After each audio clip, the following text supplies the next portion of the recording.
We are live, brother. We are live. Glittering and Yeah, yeah. Ladies and glittering gentlemen, boys and and girls of all ages, glittering and the triple threat is back. glittering and watching the Summerfest. And okay, well, the triple threat will be back. Hopefully within, 59 minutes. I was gonna say, I thought you were making a comment about my weight, No, no, no, no. implying that I was two people. No, no, no, no, no, Trust no. me, if I was two people right now, that It'd be would not Andre the help Giant. things. That would not help things. No, definitely will not. But yes, the triple threat will be back later on. Unfortunately, your viewing pleasure, you get that dynamic duo once again because Yeah, and what can let's I say? just give this disclaimer at the start. We're just handsome. Go ahead. Well, yes, but we assume the triple threat will be back. Until third wheel actually appears, That's true. I'm there trying to is be still always optimistic. that possibility that he might say, "Oh, yeah." I mean, that is true. It's a cliffhanger. He could be leaving us hanging. He can be giving his partner blue balls, leaving us hanging the dynamic duo all by ourselves. But that's fine. He We've been said, able to accomplish things just the two of us. "You said hanging blue balls." Did I really? Did I really say that? Oh, I guess I did. You know, and I have food here because I have not gotten to eat per se. I've been all over the place all day today. So just trying to shove food in my face so I can not pass out, put it that way. All right, all I will say is his little excuse there about he's been doing stuff all day today. One of those things was going to see Spider-Man. So Yes, like it if was. So it's like if he didn't find time to eat because he was at a movie, that's totally on him, and you do not need to feel sympathy for him, viewing audience. Listen, was at the movie scene Spider-Man. Great movie, by the way. It's the best Spider-Man. Totally the best Spider-Man. Better than Spider-Man 2. Yes. Ooh. As I, as Andy Samberg as Nicolas Cage on SNL would say, that's high praise. for me, yes, absolutely. Very good movie. So saw Spider-Man, went to the food store, came home, finished doing laundry. Oh God, there's EO pointing at her fucking head again. Yes, this is the first match. And then I'm a little surprised it's their first match, but so am I. But I will say, yep, doing that, doing laundry, making food, doing other stuff, getting ready for this. So yeah, I have a bowl here, my drink, and I'll be feeding my face. So you're gonna see me feed my face, people. I apologize, but that's what I'm gonna do. With that being said, yes, Spider-Man was great. Um, the cameo in the movie I was not expecting. There is one. It's kind of humorous. Well, for me, and yeah, the way it's set up, it's humorous to me. But nonetheless, there is one post-credit scene all the way at the end, and people will not understand it. I was speaking to our dear friend AJ last evening, and he was saying that he heard that it doesn't do anything to set up Doomsday, which I guess most people were probably anticipating and or hoping for. Uh, Um, but I mean, like I was supposed to go see it yesterday, but for reasons I'm not going to get into here, I could not. So I have to wait until next weekend. So I'm obviously very much trying to avoid spoilers. I'm not sure if is he basing that based off what he read online. I'm sure he is. I do know. I don't remember if Spider-Man is supposed to be in Doomsday Um, because I'm trying to remember the videos of all the chairs, and I don't remember if Tom Holland's names shows up for that. let me see what the Wikipedia had to say about that, because I remember one over the cast list was somebody not all that long ago. I don't remember if it was you or if it was my dad. Um, yeah, get your wing stop. All right, yeah, yeah. Shut the fuck up. Okay, so they're not listed like in the main like cast listing for Doomsday, but it says like also expected to return are Benedict Cumberbatch as Doctor Stephen Strange, Jeremy Renner as Clint Barton slash Hawkeye, and Tom Holland as Peter Parker slash Spider-Man. I'm assuming that if I go to IMDb, he's not going to be listed. Don't expect Hawkeye to be in it. He's not going to be. Let me just pull this up real fastly. Like, hey, look at this! Liv Morgan's going to defend her title. Yes. I am a bit surprised at the first match. Well, just considering that two of the other matches on tonight's card are a six-man tag and a six-woman tag, I'm really kind of shocked that neither of those matches are starting the show. I mean, I guess they want to get the audience actually into it right off the bat, which totally understandable. I mean, the Hell in the Cell could have done that too. Yeah, Tom Holland is not listed on the cast list for Doomsday on IMDb, but that also, of course, doesn't necessarily mean anything. Just No, but just I, just throwing that out there. All that basically means is that he's not confirmed to be in it. I'm going to tell you this, Pat. The post-credit scene does foreshadow something. You have to think about it, though. That's the thing. I see. I'm sorry. I just made a face because I just went to the news page on IMDb and I saw that Vincent Pastore passed away at the age of 80. Oh, geez. Yeah. For those who aren't familiar with his name, he would probably be best remembered as having played Big Pussy on the first two seasons of The Sopranos. And he was in a lot of other things as mob-related characters, whether it was the HBO John Gotti movie. He played a couple different mobsters in Law and Order episodes over the years. Yep. I guess I'm actually kind of surprised he was that old, but I mean, shit, those Law and Order episodes I'm referring to were 30 years ago. So I know. he was middle-aged in those episodes. So yeah. So that's sad because that's two of well, actually no, three, of course, of some of the main mobsters on that show have passed away. Obviously, James Gandolfini, a number of years ago now, and Tony Sirico, who played Paulie Walnuts, died a couple years ago too. So, yeah, that's sad. That's life, though, unfortunately, as well. So, I'm gonna check something here then in a second too, as this match is going on, and we're not talking much about it. Which it's like, hey, here we are live casting SummerSlam, and we're not talking about SummerSlam. That's Sorry, the kind of coverage you get on the middle-aged guy show. Yeah. We're all over the place. I was talking again about this with AJ last night. It just the ticket setup, not how many tickets they had sold and everything, but what they were actually setting up for. Because it's obviously it's debatable that this event needs to be two nights or not. You could argue with some of the matches they ended up putting on this card, you could have easily done an 8 to 10 match one night card if they really wanted to. They, of course, don't want to. That's not the way they do things anymore. Yeah, it's too long. Yeah, I mean, it probably would be too long with 10 matches because it's like, all right, you look at the card, what matches would you cut? Well, there's three that I can see that you could have easily been cut quite from being on this pay-per-view, and probably four, to be honest. I will say, the nosebleed seats do have a lot of people in them. Yeah. So anyway, I'm like, so we got six matches both nights here. The six-man tag, the six-woman tag, the Finn Balor Sami Zayn match, and also probably, let's be frank, the Danhausen Dominic match.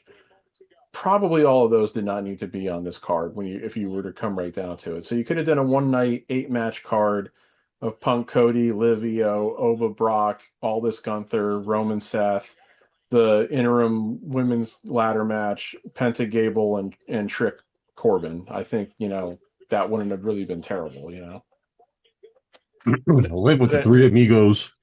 Yeah, geez. I always find it funny Liv doing that though too, because I think when you're a woman and you do that, the Eddie shimmy and everything. It's a little different since obviously women have different protuberances on their chest. Of course. And Liv, of course, does not have a big chest, so it looks kind of silly to me.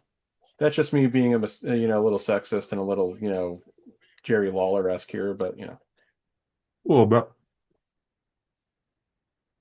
so far it's been a good match though. I mean, I'm just saying, Io's got bigger bosoms than Liv, so neither of them are Mina Melons, of course, as Cornette calls Mina Shirakawa over on the AEW. It's a good match so far. But it's nice to see Liv defending the title Yeah. since she's defended it like how many times? Um, Not enough for me to remember. Yeah, this isn't it only like once or twice. All right. So I'm going to the WrestleTix Twitter page here.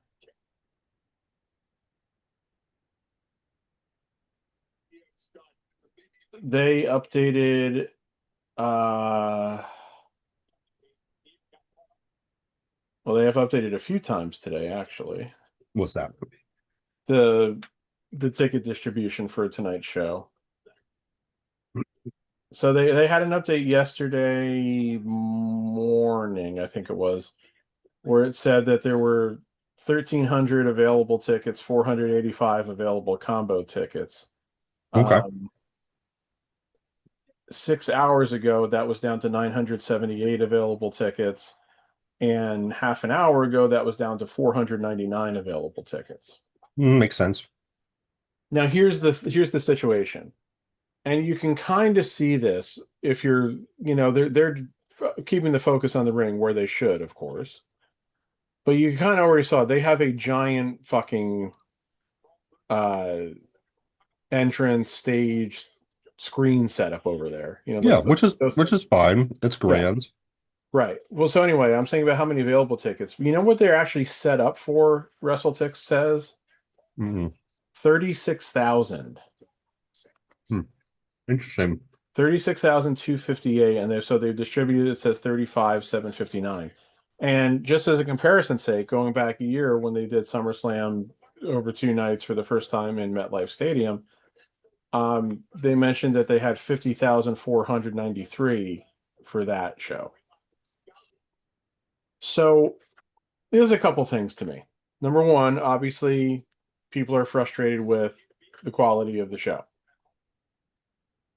Of course. Number two, the ticket prices. I know that they were starting to sell tickets for $25 and this, that, and the other thing, but that alone wouldn't get me to, wouldn't get people to just start, buying tickets, because this $25 ticket thing, again, like you're saying, it's probably up in the nosebleeds there. Like if I lived in that area and all of a sudden it's like, oh, we can get tickets to SummerSlam for $25, I'd be like, yeah, to sit up that high and to see a lackluster card where I don't care about half the wrestlers really right now, I still don't know if that would be enough to entice me. But so I the mean, I understand. lackluster on-screen product, the overall ticket prices and everything. But then again, what I'm saying is, like, I was going over this again with AJ last night. That stadium seats like 65 or 66,000, I think it said, for football. Hmm. Hey, Raquel, don't go lifting Liv's top off there. Obviously, with the big stage and screen setup, you're going to be blocking off seats that would normally be filled for a football game. But then, of course, you're also adding in floor seats that aren't there for a football game. Hmm. So I don't know if they're only going to have like 36,000 fans in here at this building eat for both nights. That's got to be a little disappointing, because in a few weeks, AEW is going to be in Wembley, and I think they're set up for like 41 or 42,000, and I'm sure they'll sell all of those by that point. Oh yeah, they will. So that's a little embarrassing, if you ask me.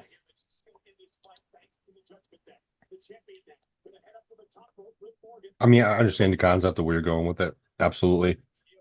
Since TKO is all about making the money. Yeah. So it's like this will bear watching over the next 9 months, I guess we could say, as they move to Survivor Series and the next year's Royal Rumble, and then doing Saudi Mania. It's like, is this like backlash going to? Whoa, nice one. Is this backlash going to continue, or are they going to like recover? Uh-oh. So I may have to disappear at times. My sister and brother-in-law are out having fun because my brother-in-law is finally leaving his job next week, so they're trying to have a Kudos family to him. Saturday night. Yeah. But the dogs are down in the living room right now, and I did not put the gate up because I thought they would just lay on the top of the couch looking out the window and be calm, but I just heard one of them bark, so uh I may have to, pause myself a couple times. I was really hoping I wouldn't have to do that though until Jeremy shows up. Now that's a very interesting aerial shot because we're seeing Raquel and Roxanne laying out there on the side as if they got knocked the fuck out by that thing. I know. It's so stupid. I'm sorry. Gotta play the role, man. Gotta play the role. Oh yeah, you do, you do. Now I admit this match didn't excite me as much as it should because I still like Io, but again, the pointing thing is just really getting on my nerves. I think, she's still really great in the ring. And I think Oh yeah. she's doing as best she can on promos because obviously, again, English is not her first language. I'm overlived though. I really am. I think I've grown tired of her character. Are you tired of her actual character? Or are you tired of her character with Judgment Day? I think both.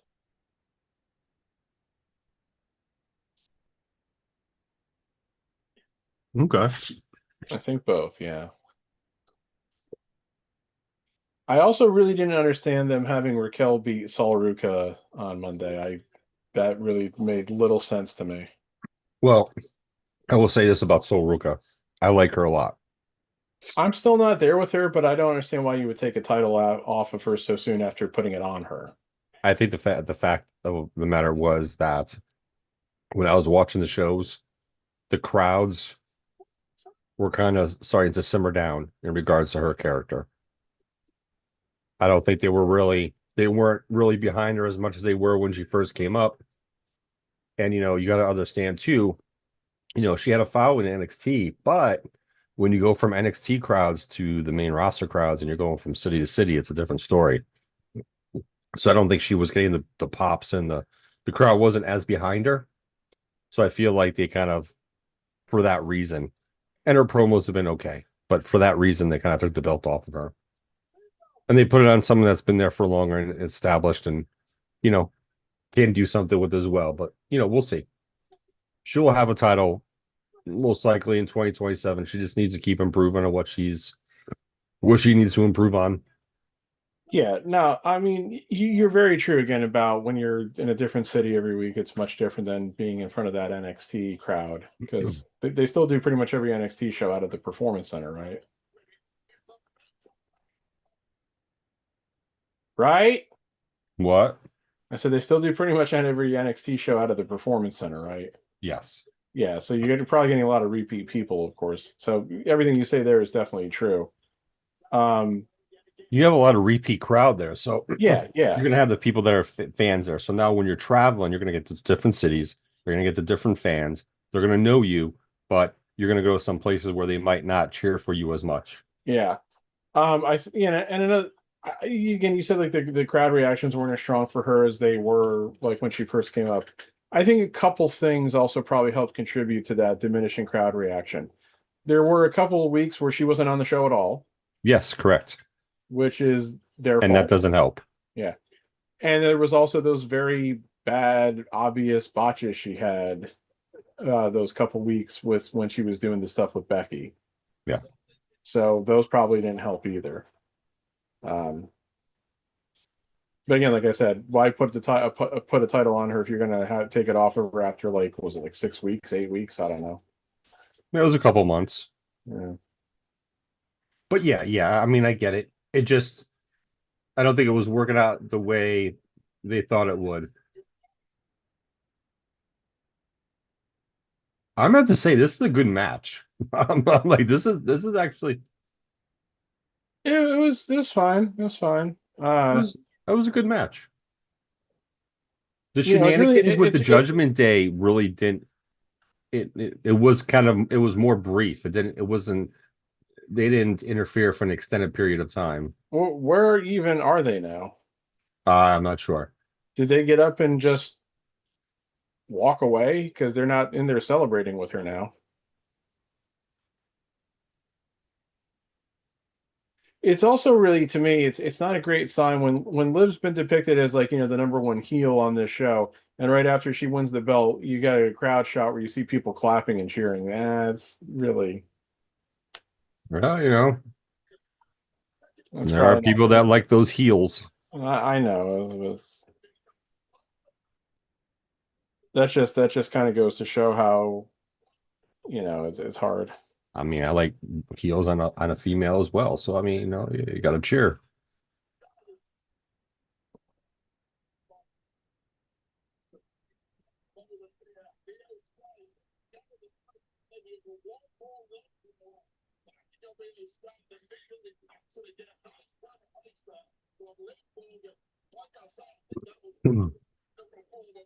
So I'm not sure if you did hear, but WWE is now on XM radio. Yeah, I know. There's been people talking about this endlessly. I frankly think they're making way too big of a deal about it. I don't give a shit. I don't give a shit. Yeah, so what's the wrestling show that I listen to, Busted Open, when those here's the thing. This would not have happened if Busted Open and Dave LaGreca did not get XM radio to give them wrestling 24 hours a day instead of just what 5-6 hours a day, their main show and then their after dark show. Um, if if Dave LaGreca didn't get that to go 24/7, WWE might not have this might not be a thing pretty much. Yeah. But it is interesting. Yes, this is also interesting. They're showing a trailer now, or at least I'm seeing a trailer for the upcoming Street Fighter movie, and it just occurred to Yes, me, I haven't actually seen a trailer for the Street Fighter movie in a couple months, and it's been kind of nice. there was a new one that's in the movie theaters with well, this is a newer one too. But there's one with Ryu and Blanca in the cage fighting, and Jason Momoa was like talking. It's kind of funny. I think he's gonna be a good Blanca.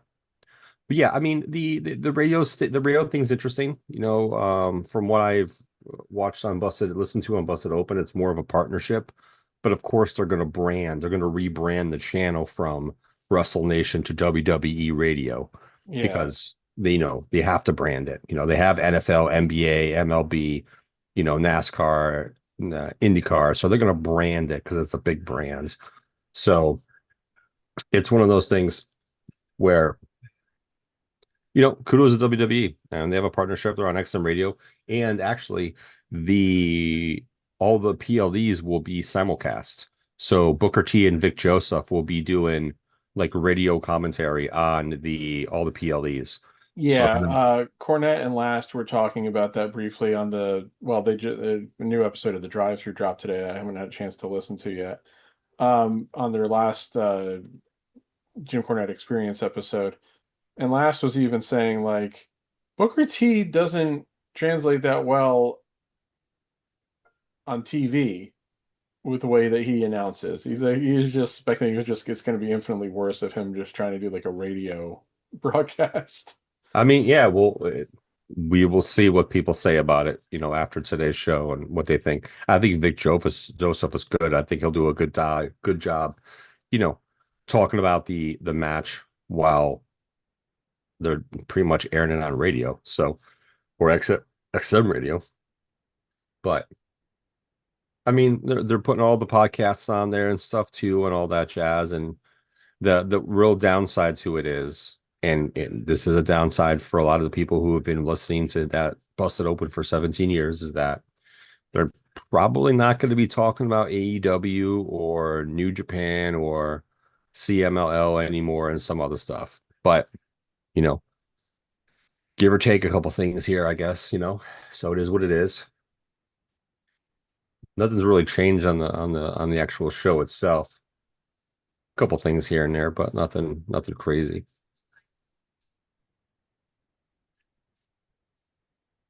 But I just hate watching a PLE, man, and having to watch commercials.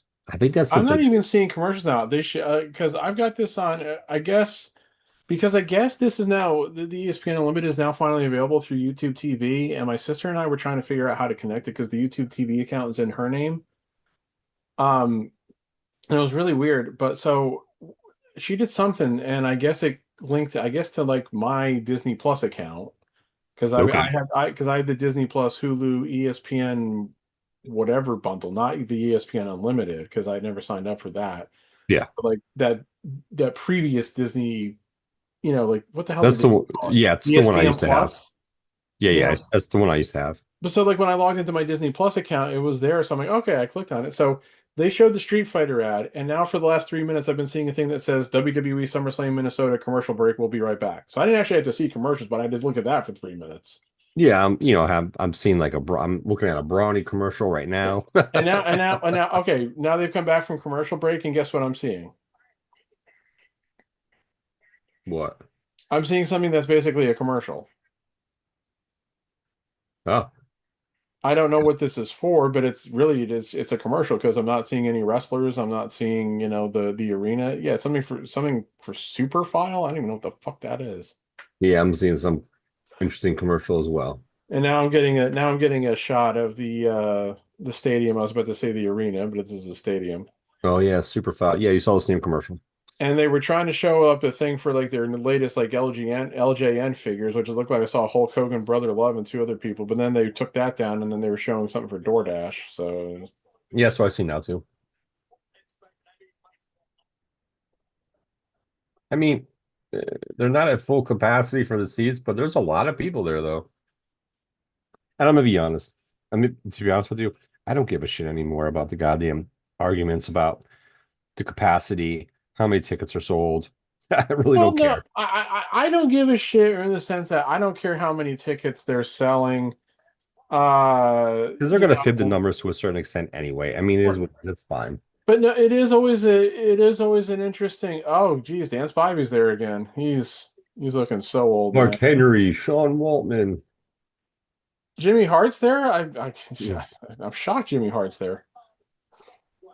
look at Dan Spivey. He's got a nice Hart Foundation shirt on though. All right, okay, Hey, so it's the Iron Sheik, Hogan, Brother Love, and Jimmy Uso. That's an interesting set.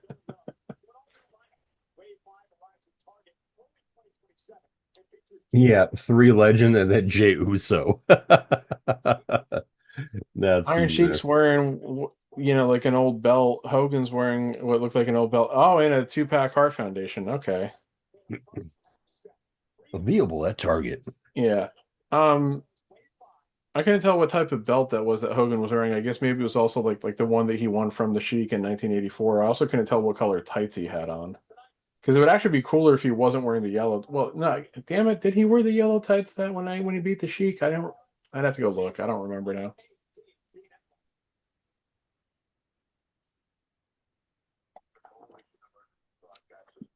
Anyway, what I was trying to say, I don't care in the sense of how many tickets you're selling, other than just as a gauge of the business. Because again, like we've been talking about for a long time now, and so like everybody else who follows this shit, TKO is just basically interested in how much money they can make. Yeah. And so if they start getting it to the point where they're not able to make as much money because they're fucking up and everything, I frankly find that hilarious. I do. And it's like you maybe start putting on a better product and everything. So I don't know what this is other than another live commercial, but and last pointed this out on the most recent Cornette episode there too. He said, "Hey, do you notice what WWE hasn't been doing for several months now at least?" Why are we doing a Gears of War thing? What is this? Yeah, but last mentioned. When's the last time you heard them say about what their attendance was? When's the last time you heard them say about that pivot that they made where they weren't talking about the attendance, but they said how much the gate was, which no fucking wrestling fan will ever give a shit about. Yeah. You know? So we're doing the Gears of War setup for this match. Hey, again, here this is going to be kind of a recurring theme for a few matches on this card and everything. So in this match, what's coming up, where again we got a six-man tag here, where it's going to be the Bloodline team of the Usos and Jacob Fatu against this very somewhat random team of LA Knight, Solo Sikoa, and Royce Keys. Yes. Who are the It was faces an and understatement. who are the faces and who are the heels? I mean, the heels are supposed to be the bloodline.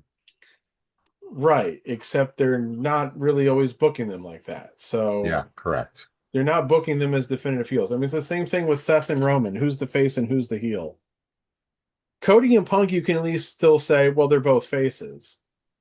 But this match and the Cody the Cody or the Seth Roman match, to me, it's really a bit of a who's supposed to be the face and who's supposed to be the heel, because they're both sides are acting both ways more or less. Yeah, and listen, they've been doing that a lot in the last 6 years, where they're teetering on not really doing faces versus heels. Or, it's a fine line. You can say both opponents are faces, both opponents are heels, tweeners, whatever terminology you want to use. Yeah, Ooh, look at the mask that Jacob has on. Pretty that's a cool. cool mask. Yeah, I will give him that. Um, I also got to say, I ended up missing pretty much the first hour of SmackDown last night. I didn't Uh, watch any of it. well, Haku showed up. Oh, did he? Yeah, he was like trying to get his sons there to wake up and cause havoc, and I guess they interfered in the tag team title match between Priest and R-Truth against the War Raiders or whatever the hell they call them now. I can't remember if they're back to calling them the War Raiders or what the Viking Warriors. Interesting. Yeah, I didn't watch SmackDown. And I'd be like, hey, I'll be for Haku making regular appearances. Because If even it's though done he's up, properly, yes. yeah, because even though of course he's up there and he's gray now and everything, it's like nobody's gonna fuck with Haku. No.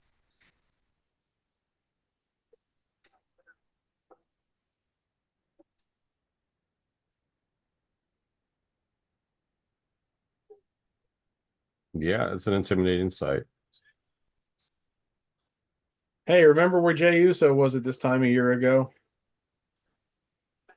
I don't where because I don't remember. Didn't he lose the title at SummerSlam, or did he lose it before SummerSlam? I don't remember. You're gonna have to look that one up, buddy. Isn't it sad that I can remember the results of cards from 30, 40 years ago better than I can from last year? Yeah. Sometimes that shows the relevancy of the matches from a year ago. Mm. Stealing a phrase from Roman Reigns, the relevancy. Oh no, Jay teamed up with Roman to wrestle Braun and Bronson in the Oh, opening there we match of go. night one last year. So yeah, he did lose the title prior to SummerSlam. That's great that I couldn't even remember when exactly he lost the title, I guess. Yeah.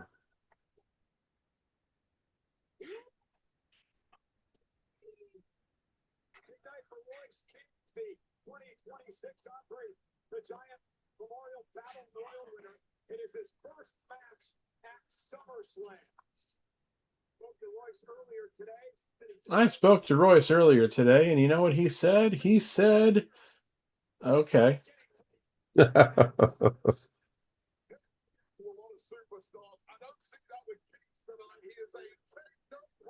He's never been more focused in his life.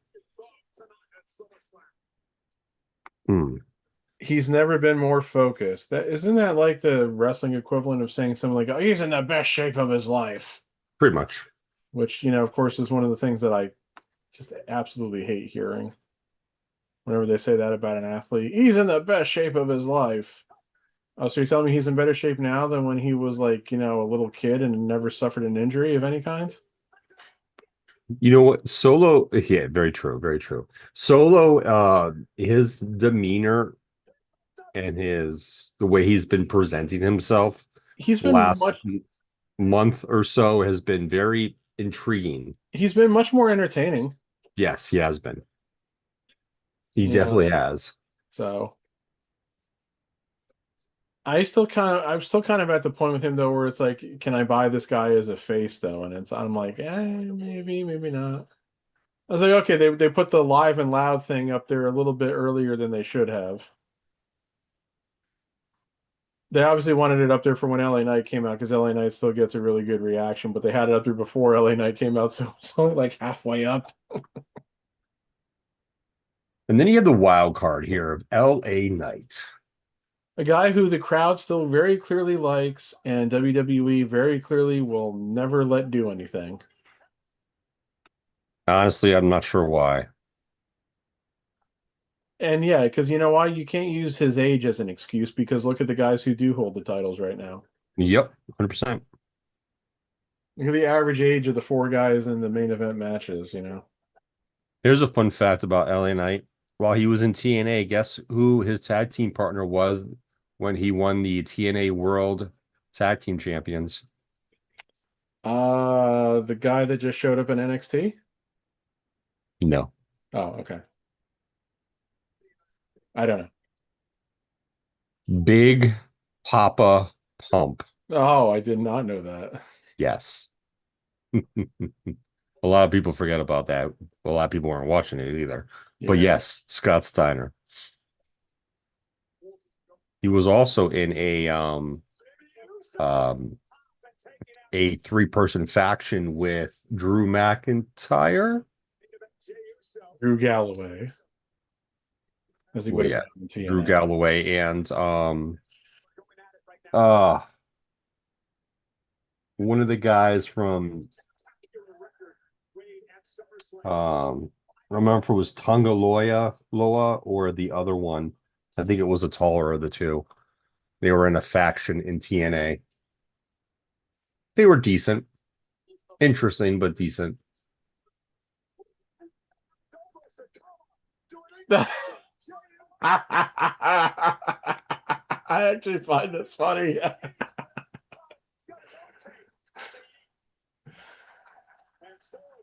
Look at that. And the He's crowd is making fun of Jay. and This the is hilarious. and the crowd is reacting well to it. So maybe this is working for turning Solo face. So now this is funny because here comes Jacob, who turned face on Solo. Was that late last year and everything. So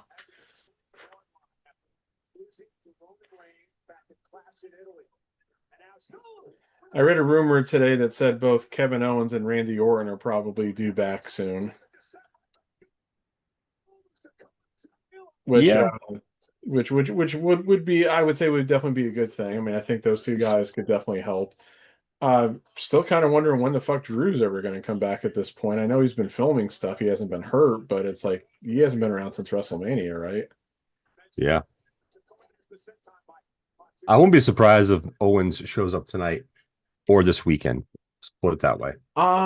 What I read today said made it sound like it would be a stronger possibility for Orton to do so than Owens, but you can't discount anything. If not this weekend, maybe Owens shows up in Monday Night Raw. Maybe SmackDown. Depends where they want to put him. Somebody suggested that Owens could temporarily take over for Aldis as SmackDown GM, and I was like, I, well, I'm not opposed to I was gonna that. say, yeah, I wouldn't say that that's terrible or anything like that. Yeah.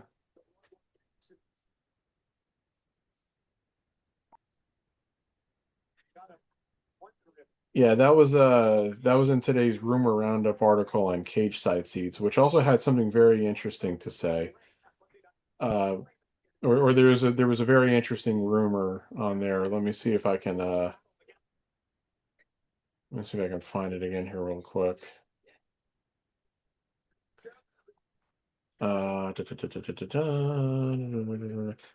For what it's worth, Joe Gacy told the Five Marks, whatever that is, uh, that original plans called for Bray Wyatt to lead the Wyatt Six stable before his death. In other breaking news, water is wet. I mean, that was pretty obvious that was going to happen.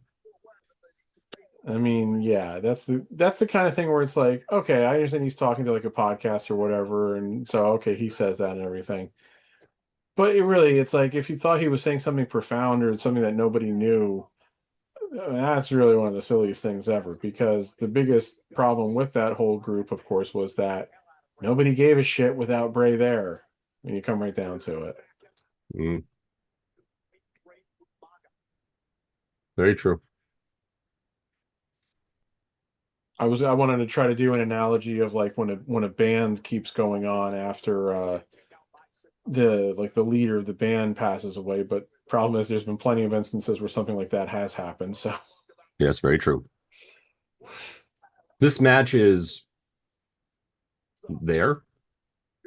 yeah, not a lot of groundbreaking stuff is happening right now. I gotta also say, I don't know if those shorts are working for Jey Uso. They're just beating up Solo right now. Yeah, almost a little But like surprised. it is interesting how they're wearing like, you know, the Bloodline's wearing all black and the other team's wearing like pretty much not dominantly red. Yeah, To kind of go with this like Gears of War shit. yeah. Interesting. Well, I mean, I do at least appreciate the uniformity to it, I guess, Yeah. Something along those lines. Well, it's just because it always amazed me how back in the day, like back in the territory days, how like tag teams didn't really necessarily like dress similarly. Like, and the main one that I always found that interesting with was the Midnight Express, especially when it was still Dennis Condrey and Bobby Eaton. They never wore anything that matched, you know? Like No. Eaton always wore pants, Condrey always wore tights, and they were never the same color. Now, when Condrey left and Stan Lane replaced him, there was a lot more coordination in the outfits between Stan Lane and Bobby Eaton, which I think worked. But like even like the Rock and Roll Express didn't always necessarily wear stuff that like went together.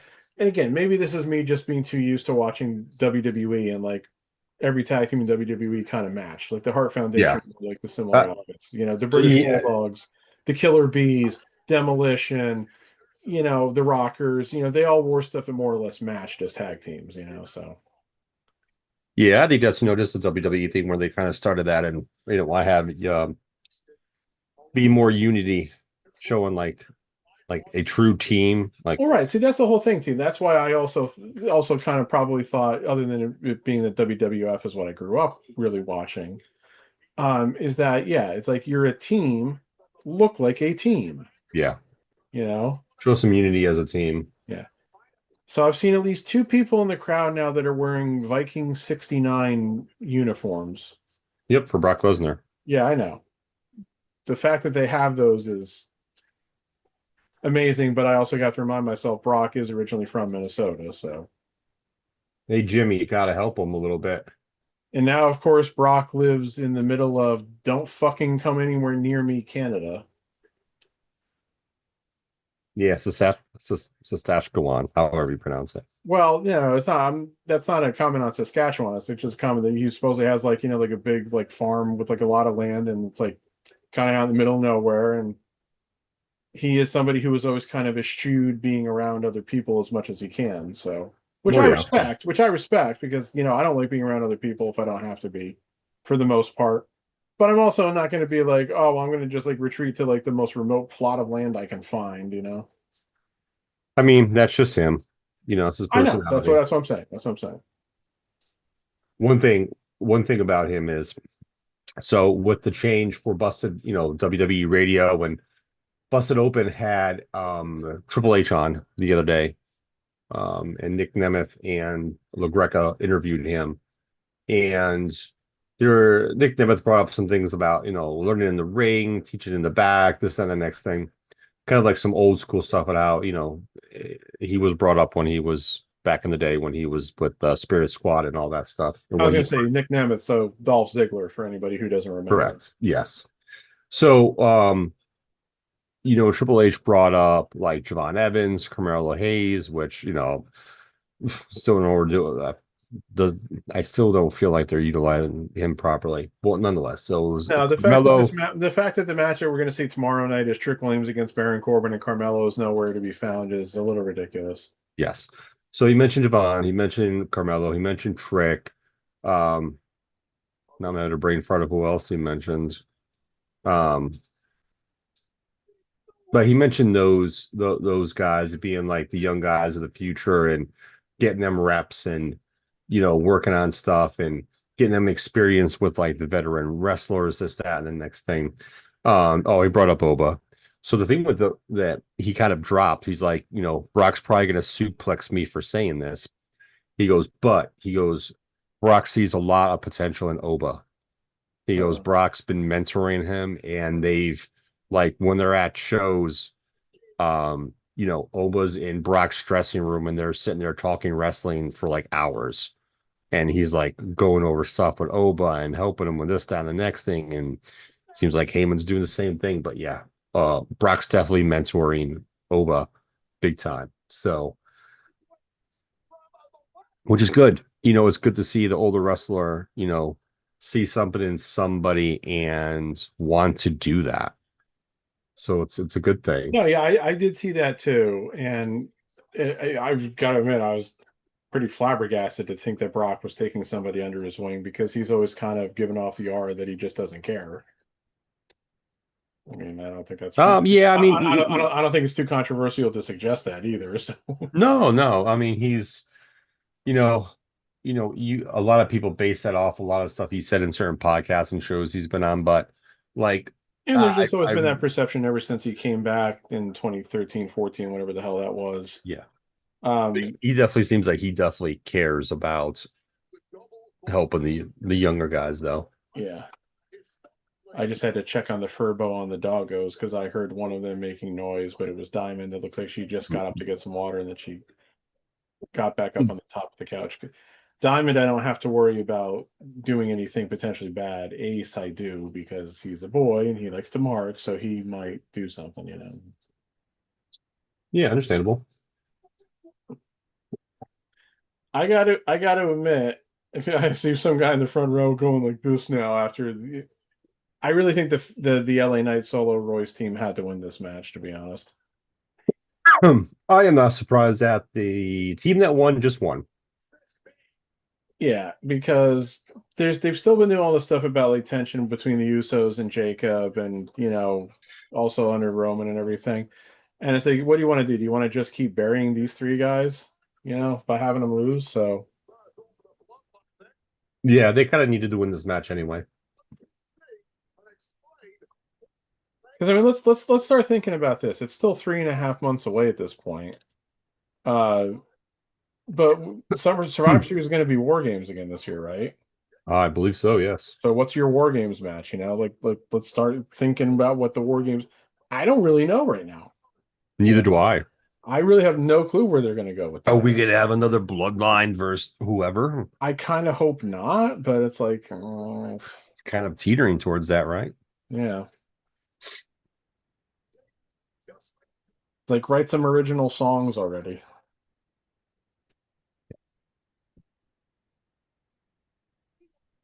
Yeah, Survivor Series War Games 2026, November 28th from Daikin Park in Houston. Daikin Park is the former Minute Maid Park. That's where the Astros play. Yes. Yeah, so November 28th, so I'm pretty sure that's well, I don't know if it's a Saturday or a Sunday after Thanksgiving. Let me check. It's the Saturday after Thanksgiving. But yeah, it's like there's a bunch of different ways where they could. Oh, I'm not gonna shake your hand, but we're gonna hug it out. But like I said, that's 3.5 months away. I mean, considering today is just August 1st, it's really more of like 4 months away. So they've got plenty of time to try to figure that out, I guess. Yeah. Oh, now I'm seeing a commercial for the new Gears of War. Yep, I am too. Oh yeah, you know what? So this is what I always find interesting. So yesterday was my oldest niece's birthday. She is now 15. Ooh. I know. I pity my sister because I know I remember how my older sister was when she was 15. Uh, Yeah. but today is my 45th and a half birthday. So where's my half present? Are you serious right now? We're doing 45. We're doing halves. We're doing halvesies.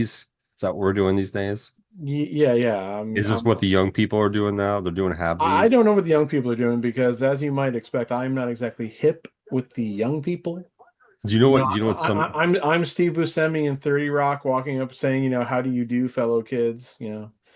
do you some of the things I have seen is some people, and this is some of the young people too, but some of the older people are like try to do this, jump on the bandwagon. But if your birthday is like in the middle of the week, they're doing a birthday week. celebrating your birthday all week, or if your birthday's in the weekend, you're doing a whole like birthday weekend from like Friday to Monday.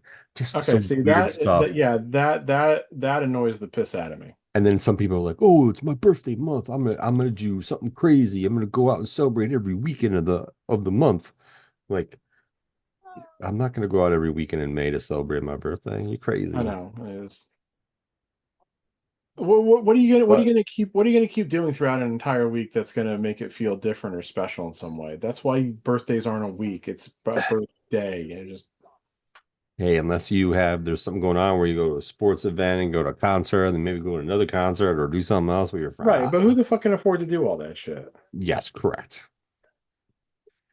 Consider the I'm fact I just paid my electric bill today, and I'm already seeing what my bill is probably going to be next month, and yeah, I'm gonna lose my mind. Yep. Yeah, I know. Yeah.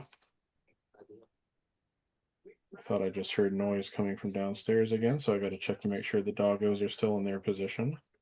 I mean, that match we just watched was what it was, is what it is. That just was a six-man tag that, it was Yeah, just there, it was fine. There was nothing wrong. There was nothing special. And again, I was having a bit of a philosophical discussion, I guess you could say, with AJ last night. Where because I've been talking to my dad about this earlier last night was, like the average match time of the main show matches at Redemption was like 20 minutes. And I said, it's from a completely different era now and everything, but one match that even still to this day is still regarded as one of the greatest matches of all time. Randy Savage and Ricky Steamboat at WrestleMania 3. You know how long that match went? it's like 14 or 15 14 minutes. and a half minutes. Yeah. And people still talk about that match to this day.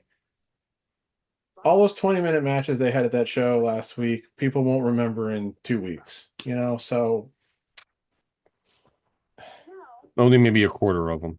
not every match needs to be like this, like be all end all fucking, spectacular. You don't need to get your shit in on every single match, but that's AEW. And, and then of course we got into our Young Bucks argument, and he was making he was because I think he mentioned how like Meltzer rated the Bucks match and everything. And I went, Yeah. yeah, and he's just like, I just use it as Meltzer as a baseline because just to see where it lines up with me. And that's fine. I mean, that's fine. But again, I said I don't really give a fuck what Meltzer says when, as I texted to you guys, he starts his like review of the Jericho Ciampa match. This was a great match, but boy, did I hate this match. It's like, He talks in circles sometimes and contradicts himself a lot, and that's where I can't anymore. Like, I'll see what he rated. I looked at the ratings he gave, and when it comes to his ratings anymore, I pretty much just wait for Cornette and Laugh to go over them and listen to them laugh about it, most of the time, and I just like love listening to their reactions. So I just really don't care what he rates a match anymore. Like I I, said, I, I'm still amazed that he gave the Punk Roman match 5 stars. yeah, I'm it is still amazing. amazed that he gave that match 5 stars.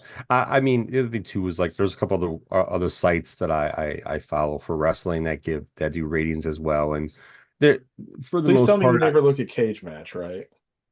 no, Yeah, because Cage Match is horseshit. no. These are other guys that rate other guys who rate the matches as on their own. And for the most part, I would say they're 96% of the time, they're pretty much on par with what Meltzer rates AEW matches. I'm just going to specify that AEW matches. When it comes to that, anything that's non AEW, that's when I see like more of a discrepancy with what these three sites rate the matches compared to what Meltzer does. And there's times that Were are you pretty just seeing much a on trailer for the par. Coyote versus? Oh, yeah, yeah, I was gonna say, were you just seeing a trailer for the Coyote yeah, versus Acme movie? yeah. So there's times where they are pretty much on the same base as far as the rating, but there's a lot of times where Meltzer will rate something that's like I don't know, a 3-7 or a 3-5, and they're like, yeah, no, that's too low. That match was definitely not a 3-5, it's a 4 or a 4-2-5. So there's discrepancies where it's, I would say 80% of the time, there's a difference in the majority of the matches that are non-AEW. But, that's, I still feel that Meltzer has bad blood when it comes to WWE. I mean, he does. I mean, again, it's very hard to think that he's not on AEW's payroll in some way, and that he doesn't just have a hate boner for WWE. And And, again, I'm it's not saying just, this means that he always underrates WWE and always overrates AEW, because that couldn't ever be 100% true. But I mean, his bias is very clear and is very obvious. And I just don't see how you can take somebody seriously when they say it's a great match, but I hated it. yeah. How can it be a great match if you hated it? It's I mean, it's the does he go to movies and say this is a great movie, but I hated it? I was gonna say something now. I totally forgot my thought. I'm sorry. Um, yeah, I don't remember what I was gonna say now. It'll come back to me at some point. Has never Um, lost a non-title.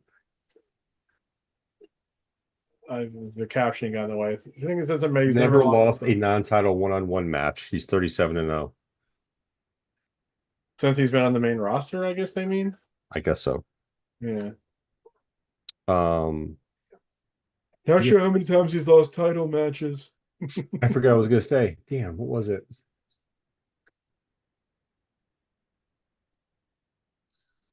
I forget now. I forget. I'm curious to see this match. I'm curious to see how Nick Aldis does. I am too, because I've never seen Aldis actually wrestle. Really? No? Yep, never seen it. He was a good wrestler. I mean, he was NWA champion. I know that didn't mean nearly as much, of course, but His match with Cody at that All In was really good too. yeah. That match is on YouTube somewhere. You can definitely find that one.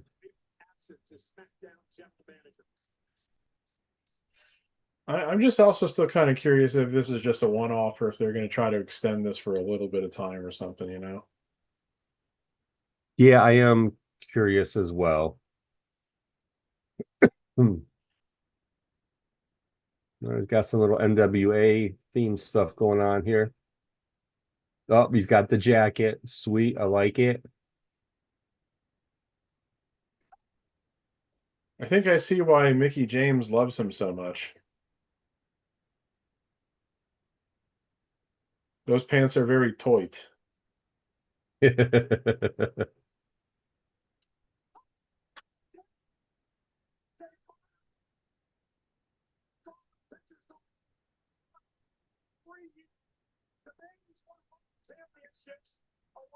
Nick Aldis is always a solid in-ring performer. We're older than both of these guys. I know. For some reason, I thought Nick Aldis was like more like our age, but he's like 5 or 6 years younger than. Well, he's 5 or 6 years younger than me, so Yeah, he's only like 39. yeah. He's 10 years younger than me. Wait a minute.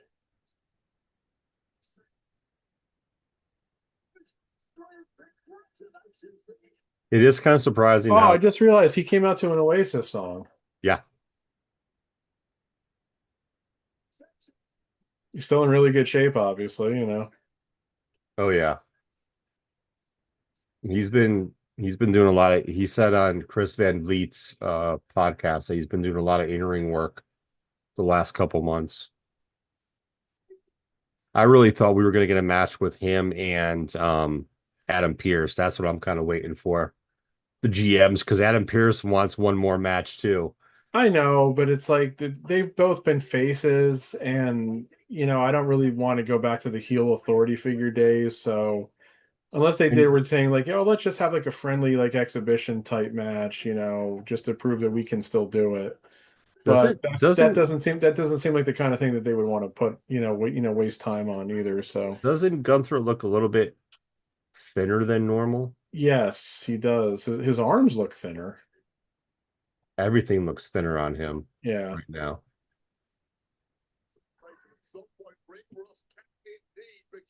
Hey, Joe, Yes. uh, look at the clock. Ooh, 7:01, and the third wheel has not Well, shown up yet. to be fair, he said around 7 o'clock, and what was my response to that? That could be any time. That could be any time. I did see the Motor City Machine Guns that show up at AEW the other night, which I'm not surprised by that. I mean, no, because what they're gonna do is they're gonna at some point they're gonna run back. It's gonna be the Bucks versus Motor City Machine Guns, and it'll be a good match, but they're gonna run that back from the TNA days for sure. yeah, I mean, I'm sure it will. Then I like the guns, but I just can't stand the Bucks. So All And right, Nick, it's let's not see just how because you. and it's not just because I don't like the Bucks' personality or I don't like, where they, probably stand on things. It's just I do truly feel like every single Young Bucks match I've ever watched has been the same match. And AJ was yelling at me for saying that. It's like everybody does the same match, and it's like, yeah, but I don't like the Bucks. I don't like their style. I don't like the way they do things. So stands out much more noticeably when it's with somebody whose style you just don't like. Yeah, I get it. I'm curious to see who's gonna win this match too. Would have to think Gunther is going to win unless they do some kind of like fluky type thing. Which, if that did happen, then that would prove that they were going to extend it. Because yeah, Gunther I guess was still doing shit with Cody and Punk, like attacking them last night or something. So makes me wonder if he's going to try to interject in the title match tonight. Or whoever wins tonight's match, he's gonna interject himself, on SmackDown.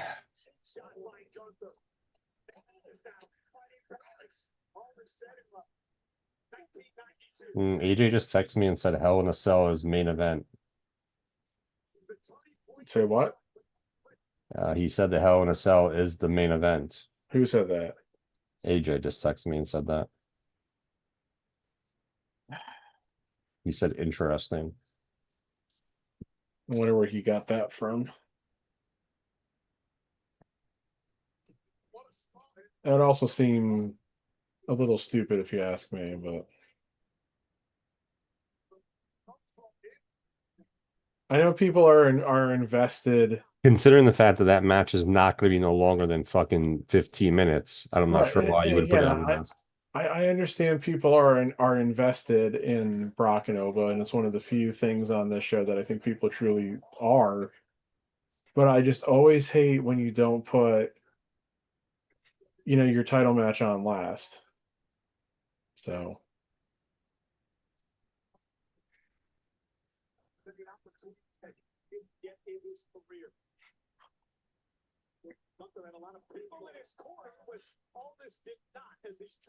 well, think about that then. So we only got 3 matches left on this. Oh, there's Mickey.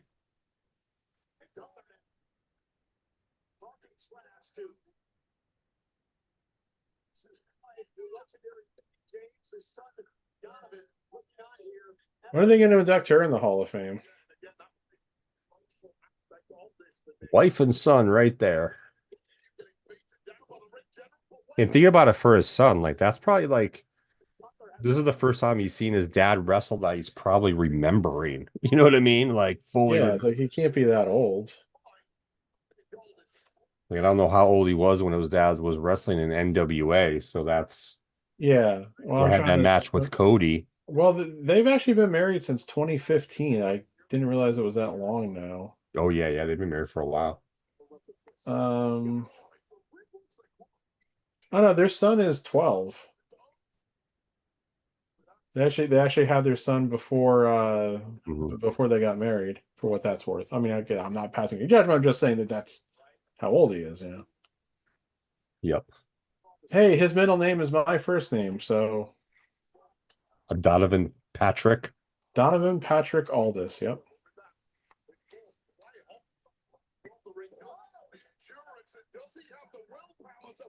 But anyway, I was gonna say then. So there's only 3 matches left on this show then tonight: the Punk Cody match, the Hell in a Cell match, and the 6-woman tag match. I'm assuming the 6-woman tag match is definitely next. I was gonna say, don't you want it to be next so you're not having to go in between those other two matches, Yeah, whichever order they throw them on? You don't want 100%. to be in between those two matches. That'd be like WrestleMania 18. Remember that they put the women's title match on in between the Rock Hogan match and the Triple H Jericho match, and nobody fucking cared. Yeah, no one cared about I that, mean, of bro. course, you can always argue that nobody cared about the Triple H Jericho match after the Hogan Rock match, which is true to an extent, but it's like definitely nobody cared about the women's match, which I think was like Trish and Jazz or Trish Lita and Jazz, something like that. And that's the thing. I don't even remember the match. Well, you got to remember they had only just like remember they put the women's title on China at WrestleMania 17, and she never lost it and then she like was out of the company like 2 months later. And then they brought it back at Survivor Series when they did like a six-woman match to like, so they had only just like, even like really more or less restarted the title like 4 months prior to WrestleMania 18. And the roster, of course, was still not very big at that point for women. It was Trish and Jazz and Molly and Lita, and I'm not even sure who else would qualify, you know. I guess Yeah. Tori and Stacy, but they were not ever really wrestlers. Not truly, no. Yeah, Jazz. It was a triple threat match between Jazz, Trish, and Lita, where Jazz came in as champion and retained the title. So No, wow, she retained the title. Jeez, I don't remember. that's probably another reason why nobody probably cares because, like, oh, Jazz, who was never really incredibly over by my recollection, retains the title against two women who the audience did really like. So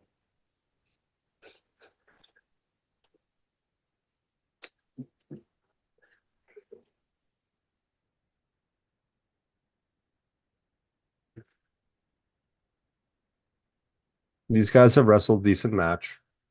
It's going to be a slower pace, of course. Well, it's yeah, just Gunther's style, and you I know, mean, slower pace is fine as long as the and action still hits hard.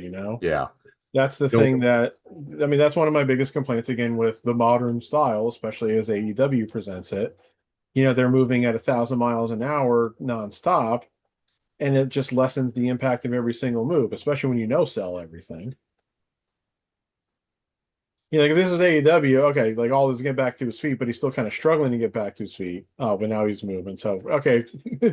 Well, that's gonna defeat the point I was gonna make. So I understand where you're going with it, though. well, again, there was some match where it was some months ago now where again Moxley got superplexed and he bounced right back up from it. It was like you just got fucking superplexed. So if you're bouncing right back up from a superplex, what you just basically told us is that superplexes don't mean shit.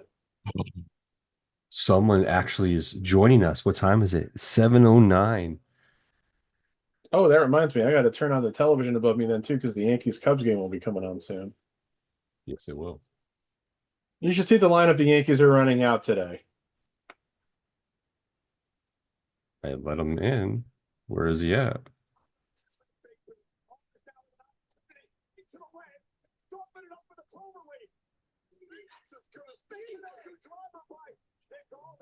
Oh, Shane's actually coming on. My bad. Oh, It's not the third wheel. But it's no, Shane. excuse me. That's fine. I told Shane he was invited. He Ah, did mention that he could join us.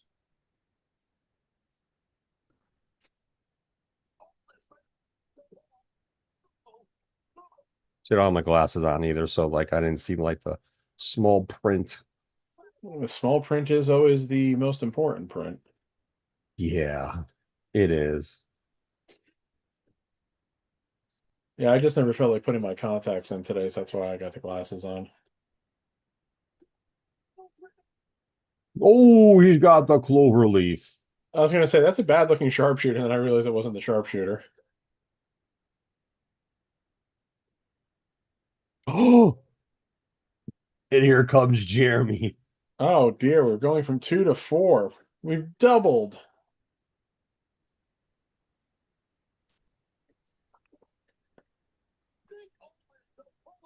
Ladies and gentlemen, boys and girls of all ages, the triple threat is back, and Jeremy has decided to show his lovely face on the podcast once again. I'm so handsome. He has decided to join the dynamic duo. Ooh, where'd you get that sweet, sweet background? Kind of made it.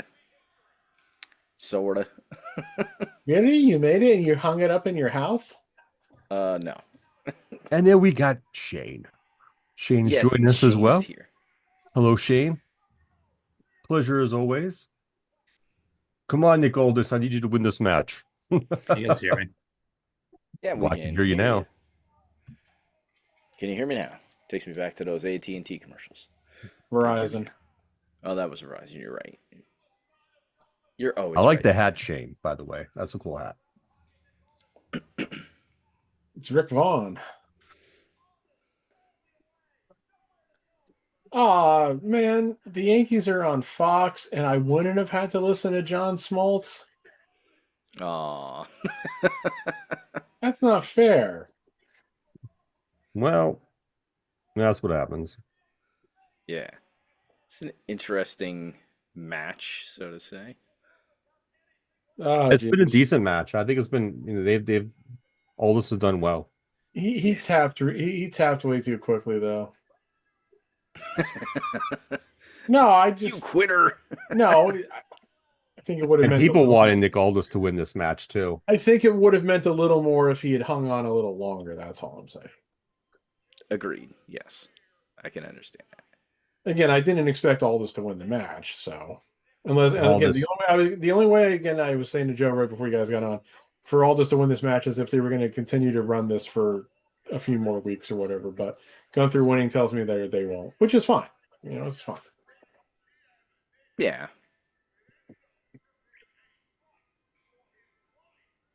Oh, boo-hoo. It was a good match overall, though. Yeah, Gunther definitely looks like he's gotten Thin. thinner and more, defined around the middle, especially. Yeah. He's still probably on his journey of, health journey to just be able to wrestle as long as he can. He wasn't going to be able to wrestle at that weight that he was at forever. Oh, no. Definitely can Yes. wrestle now. Middle-aged and crazy, trying to prove he still can. Aren't we all? Yes. You know.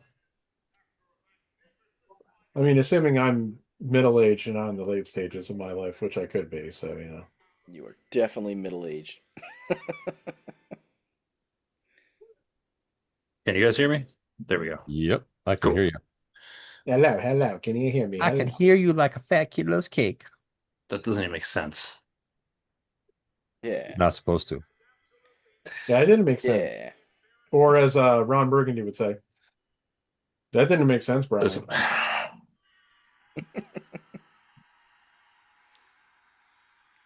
Shane's gonna leave us. He's like, I can't take you guys anymore. And it's only What? been 5 minutes. If anything, I'm surprised you guys haven't dropped off with me joining.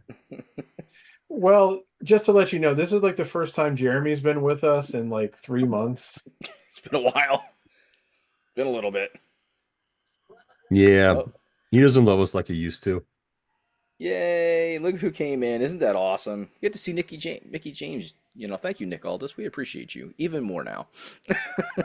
So, And his kid kind of looks like a dork, and I respect that because I kind of look like that at that age too. but it's not, from what I read, it's not his though, right? Or is it? No, that is their kid. That Oh, is their okay. kid. But I think she has another in another marriage or something. Oh, I Or think he so. does. Let me see if I can. It Find might be him. Hmm. Yeah, I think it's him. Yeah. If there is another kid, it might be his. Okay, so what was the purpose of this match? Nick Aldis, it says, has one kid. Mickey James has one kid. So no, that's the Oh. next kid. Yeah. Huh. Okay. What was the purpose of this match? Yeah. Gunther is a hot-headed little shit and was constantly accusing Aldis of getting in his way and screwing him over and everything. And Aldis started to get physical with him, so they had to suspend him. So, from being GM, so they just said, "All right, we're just doing a match." Right. Which is fine. I mean, Listen, guys, I'm gonna be right back. Something funky's going on with my computer, so I'll be right back. Don't worry, I'm not Close leaving those for long. tabs. Just for a short period. He Short comes period. back, Pat, and then Short all of a period. sudden he wants to leave us because he has computer issues. Mhm. Sounds like a convenient excuse to just not be here. See?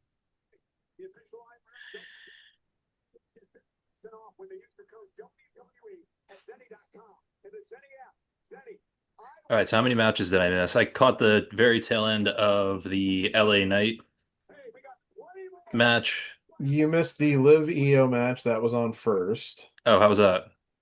It was It was a decent. good match. Liv retained. At one point, Roxanne and Raquel came down to try to interfere, but EO took them out with a moonsault to the floor, and then Raquel and Roxanne were laying there unconscious for like several minutes, and then we just never saw them again. They like disappeared. Yeah, they totally disappeared. Like they didn't interfere in the match again, and then when Liv won the match to retain and everything, they didn't get in the ring to celebrate with her, which means that they just walked off, I guess, off camera.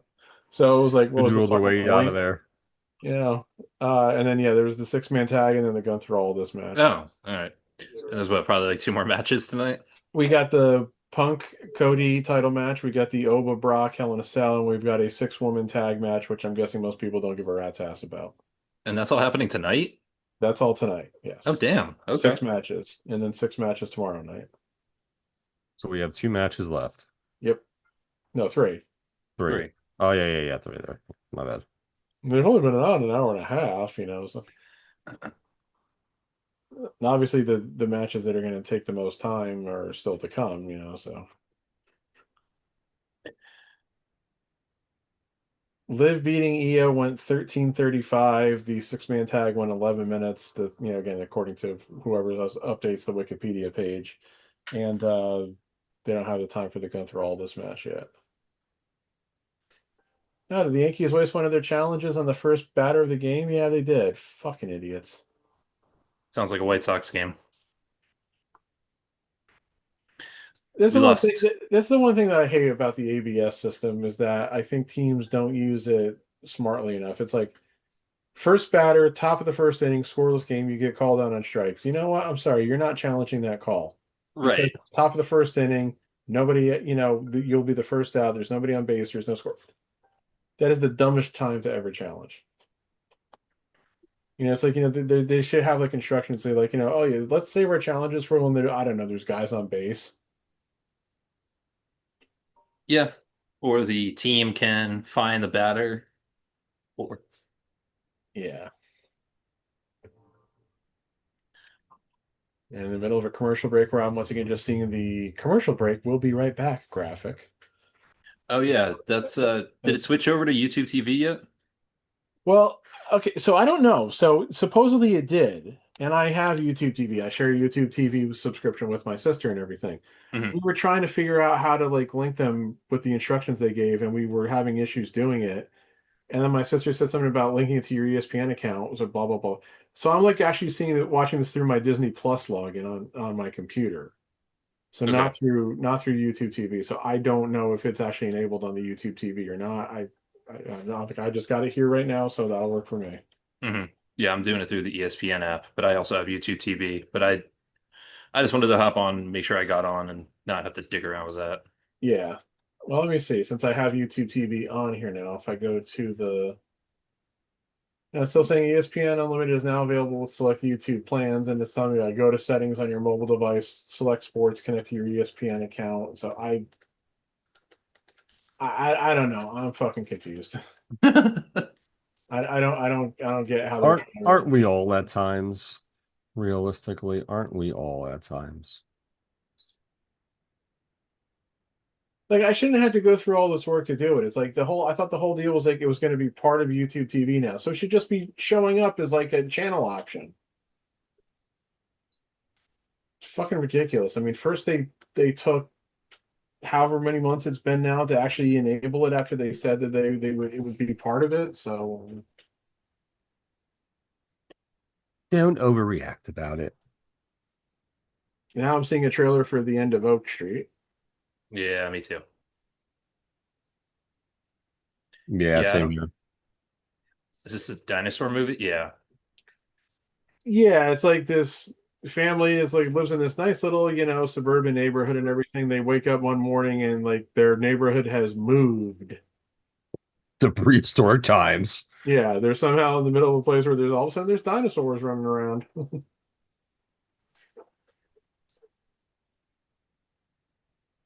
Oh, Club WWE, something I could not give two shits about. Well, if it was Oh, an exclusive club or a strip club. I mean, John Cena's been promoting it, so you never know what type of club that is. Well, That's all true. I know is what Mr. Garvey said all those years ago. Ain't none of y'all old enough to go to the damn club. Oh, God damn it. Oh, I have two stories for you. One Ooh, stories. that none of you two jabronis or the third jabroni, AJ, seemed to give two shits about is that I met Wade Barrett at the fucking airport coming home from Orlando. But you guys just left over and didn't care that I posted that. That's fine. That's fine. It's fine. I don't even think I saw Yeah, that post. I don't know. I met I He think was that's nice. pretty cool. I met Gene Snitsky, so I That's something prefer Joe, I nobody brags cared. about. Wade Barrett. I met Wade Barrett. He was in front of me and he was in front of us in line in TSA. And then when we went through TSA pre-check, he was didn't at I the was gonna same. say, didn't I say something to you like, did you ask him if he had any bad news? No, I don't think he did. Oh, I thought I asked you if he did No, that. Look, no, I've had no. I've had I've had a crazy ass week this week, so sorry if I There's Busted Open Radio, David Greca, Bully Ray. Ah, cool. Um, yes. So he was there. No one knew who he was. And he is a tall son of a bitch too. So no one knew who he was. And like I was like, I know that guy. And they look at me like, who is he? And I'm like, he's a former wrestler. He does announcing now. His name's Wade Barrett. yeah, I was No gonna one say knew it's, who it's because he's just an announcer now. like no one knew who he was. It was crazy. He just kind of walked along. We were kind of on the same tram. I let him go in front of me to get off. I was like, after you. He's like, oh, thanks, buddy. And I was like, yep, have a great day. He's like, you too. And then he kind of walked off and he went right to the Delta Sky Lounge Club. What a missed opportunity. And All the moseyed way on. around. Listen, I am not going to mark out for these guys. They deal with enough shit. But yeah. Yeah, they Oh, I have do. another story too. I have story time with me. I would have been tempted to ask him something like, "Are you still pissed at John Cena for the end of that SummerSlam match?"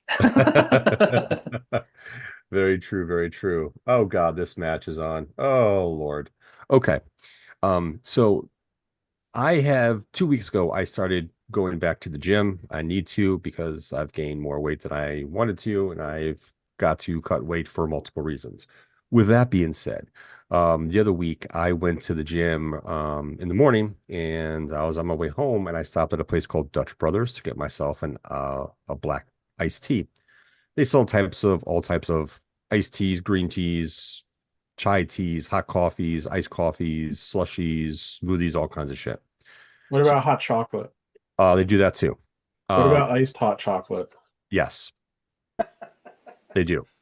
They're like more of an amped up version of Starbucks, but they sell more iced teas and stuff. But anywho, as my story goes on, I was wearing my Chicago Bears t-shirt when I was at the gym.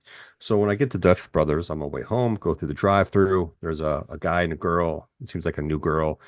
And they come up to my car, take my order, and he's like, "Oh, you're a Bears fan?" And I was like, "Yes, yes, I am." Oh.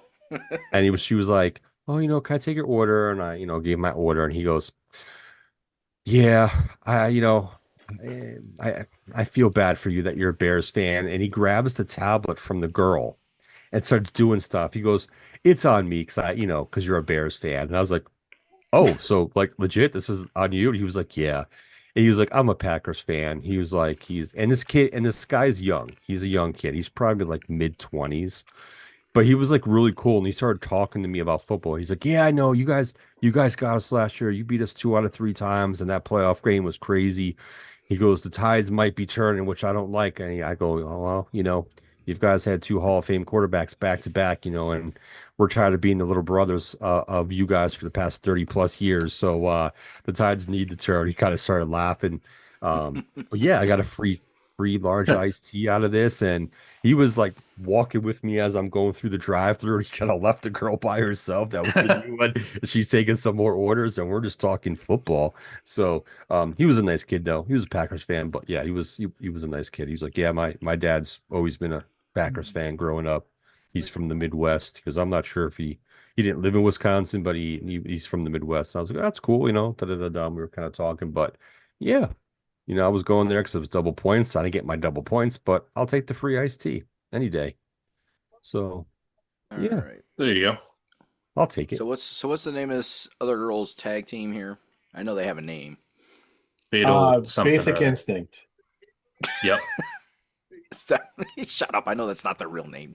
Fatal Attraction. Yes. Fatal Attraction. Driving Under the Influence. It's Fatal Influence, Jeremy. Yes, Fatal Influence. That I knew doesn't even make Fatal sense. was in there. I'll say this now. I think I thought of this joke a few weeks ago and didn't have the opportunity to use it. I mean, Fatal Influence sounds like some movie that you would catch on Skinamax in the 90s. Yes, it was, and it'd be something I would watch too. It actually was actually a. I didn't remember. say, Joe, I never implied I wouldn't watch it. I'm just. Oh, I was just throwing it out there. I'm not saying I wasn't implying you wouldn't either. I was just letting you know that in my perspective, I would have watched it. You did. You did watch it. We all did. It's Which fine. I think it was I watched all of them, so it's okay. I remember the I'm first pretty time sure I they just- called themselves Cinemax After Dark was the official I know, but title of Skinamax- those. They did that after a time couple frame. years. Yeah. Skinamax always sounded much more entertaining, and I mean, hey, I remember the first time I discovered Erotic Confession. So, Listen, my dad was able to get the cheater boxes from a guy at work. So we got all the pay-per-views, boxing, and I was able to watch the adult content at 1 p.m. Eastern Standard Time in the afternoon and 11 o'clock at night. So yeah, I believe that's what you call Bow Chicka Bow Wow. yes, indeed. Yeah, I'm going to bed, Mom. Yeah, sure. All right. Then that makes This is two. why we 11 didn't have o'clock TVs in comes our room. along. Turn the TV on, put the volume low, and see what kind of hanky-panky I can find on this episode. Okay, so this makes two of you now. So you were eating at the beginning. Now he's eating. I didn't have dinner yet. This is my dinner.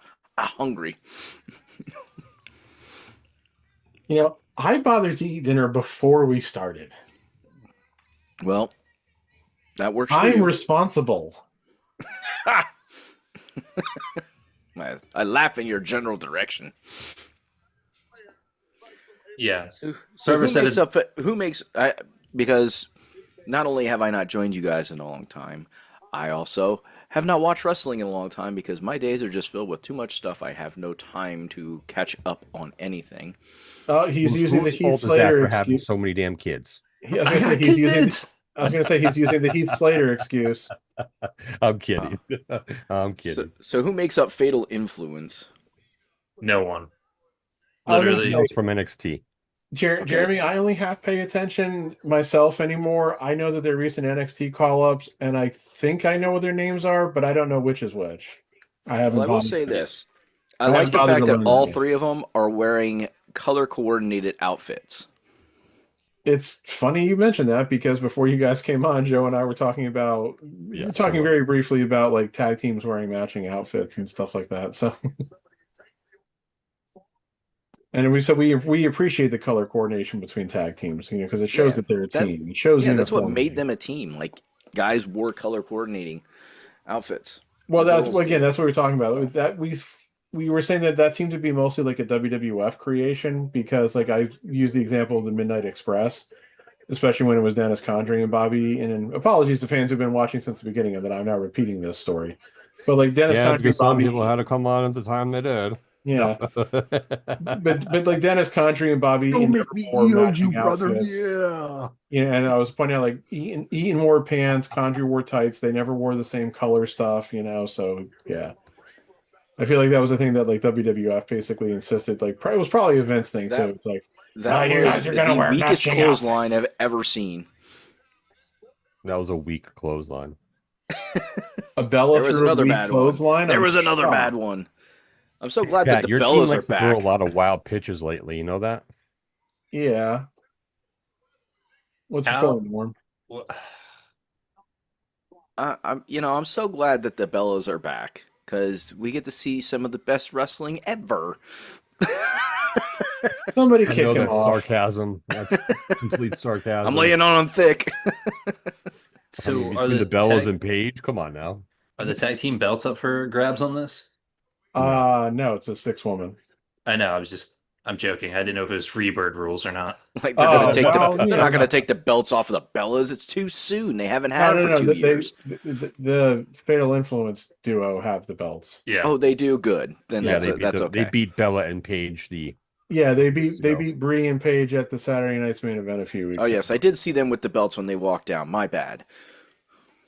My old man itis is getting is kicking in. Well, fortunately, that's the only itis that's doing that right now. I have lots of eye. Itisy. I have like You know what, Paige? If you get a tan, we would take you more serious.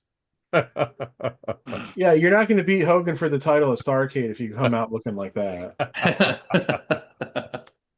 Speaking Oh. of It's wrestling, not. So here's the thing. It's not that she's white, because who cares? It's that she's Wow. pasty. She is freaking pasty white. Like my Well, that's wife her is nat- pasty white, and that's my her- wife is darker skinned than her. I mean, that's her nationality too. She's just one of those type of It seemed to work okay for Sheamus. pasty Yeah. white girls. Seamus had red hair. That's the only thing that made it okay. And the fact that he was willing to be made fun of for it by John Cena when he called him a tub of mayonnaise. And don't forget Santino. Yes. That was one of the best promo. Or I guess it's not a promo, but the Tea Party with Sheamus. Yes. The Sheamus Tea Party. Yeah, with him and what was it, Nikolai? Oh, I just lost it. I don't know what that was that they just tried to do to Paige, but it looked really bad. Kozlov. Vladimir Kozlov, Kozlov. yeah. Yeah, I don't know. What That's- it was yeah. either. They don't I'm like you because you're a confused. ginger. Come on, Bree, take a move, okay? I mean, That move looked like it was going to be cool, and then Bree like barely did anything to go down. Boo. never mind. I won't say what I was going to say about gingers. Never mind. I'm going to keep it. to- You said she went down.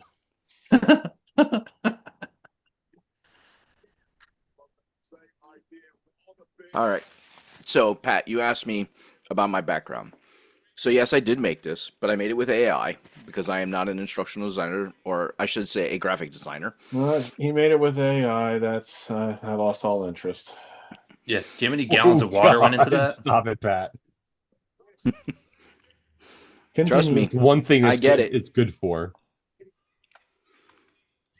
There's a lot of things it's good for. Unfortunately, it's not used for a lot of good things. We'll leave it at that. We'll stop that conversation. It's used for a lot of stupid things. Yeah.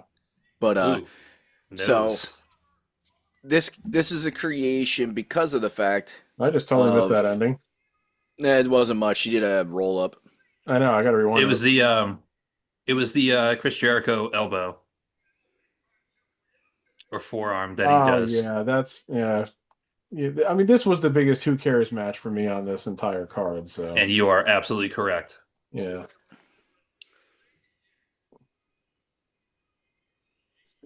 All right, and then the sexy swiggle wiggle. That was not. I mean, I find the one girl to be pretty hot. The other two are, yeah, they're okay.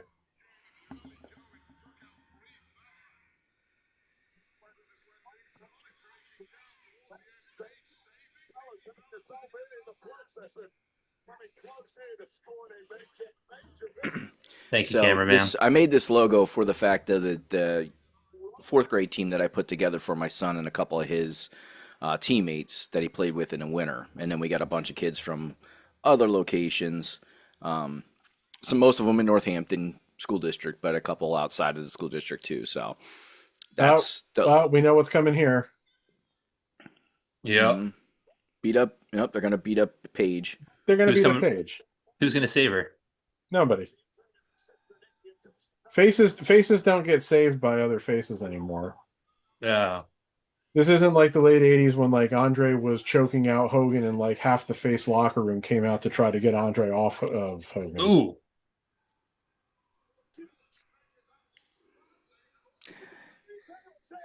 So yes, She's pointing to her vagina. I predicted this when Paige came back at WrestleMania, so yay! I know what they're going to do before they do.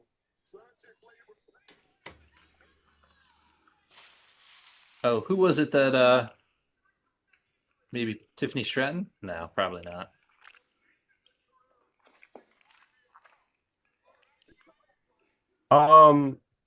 TNA. Who watched Dark Side of the Ring? I did not. Wasn't Jeremy still talking about his background, and I interrupted him again? So yes, Jeremy should Talk finish. about your background. So they Cool. So it made sense just to call it kids because most of the kids are from Northampton. They're the kids, but I also didn't want to just use the kids' colors because it's not all the kids are from that. And they are also kids, so it kind of was like a play on words. And you don't want to you wouldn't want to use the same color scheme for fear that somebody might see it and try to think that they could like sue you or some stupid shit like that. Well, and I'm not even really worried about that. I just didn't want anybody to feel like kids that were not part of Northampton School District feel like, oh, I'm playing for a Northampton youth organization. Like that's I think that's good. So I was just like, we'll play it on words. They're kids. Most of the kids are from Northampton, but it's worked out. We've had a really good season. I mean, not from a win-loss perspective, which is not what I go for with youth teams. Like I don't go for wins and losses. I go for There's your problem. Yeah, there's my problem. I don't go for and it's funny because that's why you're never going to get a head coaching job at a high school or a college. Yeah, because I don't win. Yeah. Born after the I win when it matters. But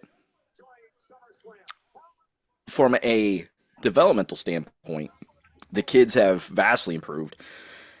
Some kids could barely shoot a layup. Now they can shoot layups. Some kids, didn't understand defense. Now they can all play man-to-man defense pretty well too. They understand help defense when it comes to man-to-man defense. Like they really got some of the really hard principles. Offense is a little shaky when trying to run an offense, but that's just because I don't have a lot of movement in it because too much movement confuses kids at this age. Like if you do too much movement, so it's just been a kind of a pass and go offense, which when teams are super aggressive, it's very hard to run that kind of offense. And we played against a lot of super aggressive teams this year in the summer. So, it is what it is. But, we held two teams that the one team we played twice, and we held that team both times after we figured out defense to under 25 points. Considering teams that were playing us really hard like that were scoring 30 to 40 points. So that was a huge win for these kids, figuring out defense and how to help each other and not just let kids drive all the way to basket and shoot layups. So no, that's good. That's good. So the burning question, Jeremy. Yeah. Based on the t-shirt you're wearing, give us your true thoughts. No, I forgot to change my t-shirt to a wrestling t-shirt. That's I forgot to do that. So, but you want my thoughts? Hey, I've got a wrestling t-shirt on by the Philadelphia 76ers. So, if you want my true thoughts, here's my true thoughts. Do I think LeBron could help? Yes. Do I think it's going to win them a championship? No, because here's the simple fact: whether you love LeBron, don't like LeBron, whatever, have no opinion on him. I'm not. My only problem with LeBron has always been that they throw him in the GOAT conversation, try and say he's better than Jordan, and my whole feeling is on that since probably year 15 in the league, he's been a stat chaser, not a trophy chaser, and that's been my biggest beef with him. You can't throw him in the GOAT conversation just because he's got all these damn number one stat leader and all these things. Well, he's played in the league for 22 years now, or 23 years now. Of course, he's going to have most of those, especially how good of a player he is. He is going to not get them to a championship because he takes plays off, and they already struggle with defense at the Sixers.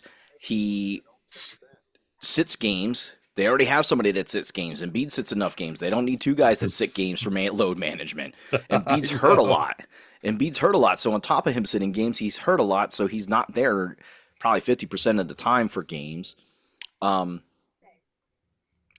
it's not a win situation for the Sixers. Now, did he pick a team that has the potential to win the East? Of course he did. The Sixers have had that potential, but they will never have that potential as long as Embiid is on that team. And I've said that since the day one of Embiid being there. I think After Jaylen he Brown, came back from his first injury, when he got drafted as an injured player, I know. I knew that he was never going to be the guy in Philly. When you've played less, when you've been injured more games than you've played, that's not a good thing in your whole career. My other thing too is like I don't think Jaylen Brown is going to be a huge asset for you guys, but at the same point, I don't think LeBron and Jaylen will have issues coexisting on the floor together. I think Maxi's the big question mark. Maxi and LeBron being on the floor together. Maxi's your point guard, and LeBron wants to be the guy bringing up the ball. Yeah, and that's going to be Maxi's stats. I think are going to take a hit, but at the end of the day, like not just that, the cohesiveness with that team is going to take a while because take LeBron out of that and add Jaylen Brown in, and the other guy that's kind of improved too, the shooting guard. I can't remember what his name is. VJ. Yeah, he's not there anymore. VJ's not there anymore. He got traded. He just got traded. That might not be the guy I'm thinking of. I'm trying to think of the other guy that's going to be in the starting lineup. I'm pretty sure VJ was a rookie last year. He was. But in any case, even LeBron coming on there, adding Jaylen Brown was a huge step in the right direction. But now let's see what the cohesiveness is. And,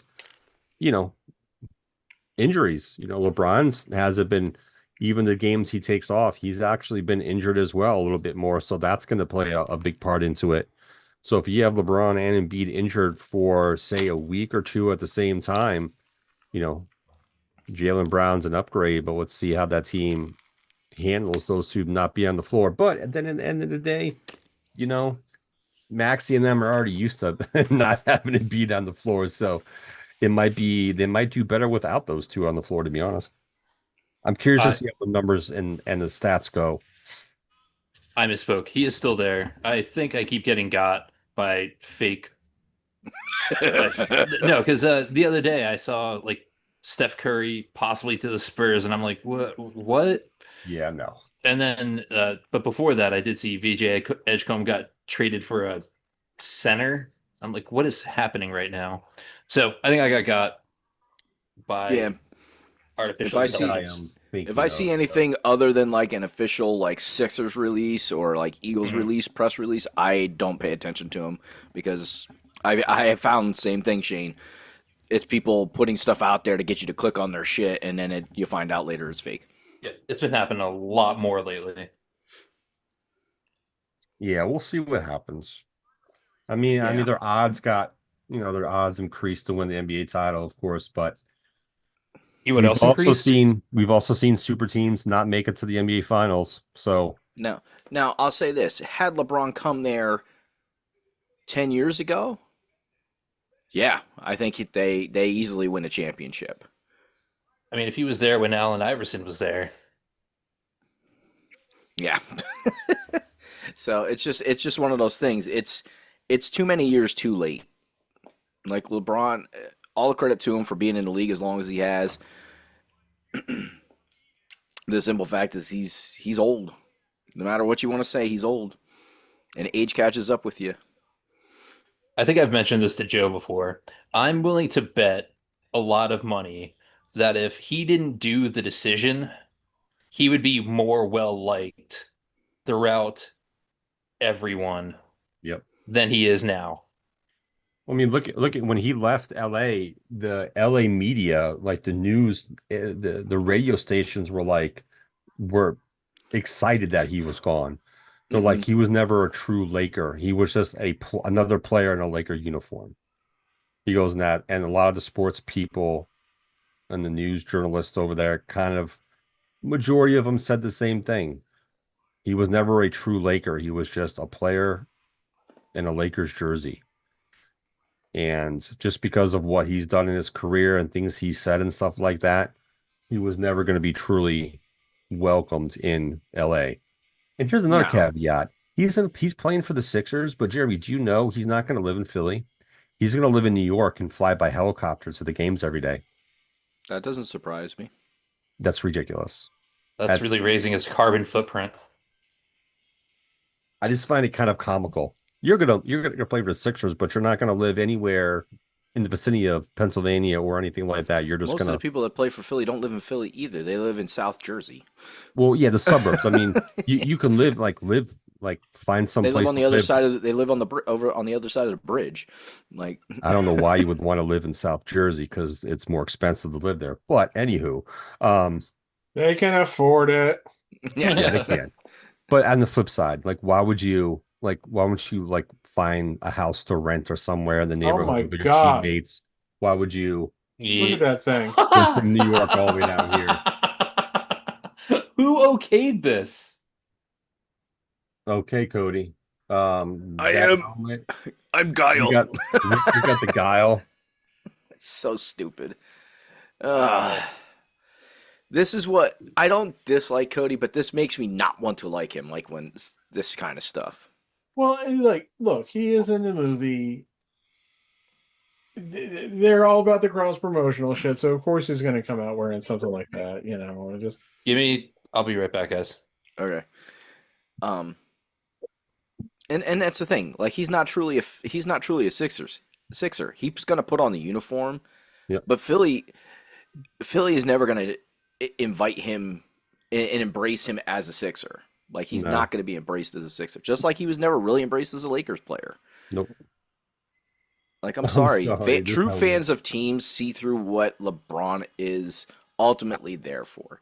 And it's sad because if you're going to take anything away from LeBron's career, it is the fact that he has jumped to multiple teams in chasing what? Chasing titles? I don't know what his real reason is, to jump like he did.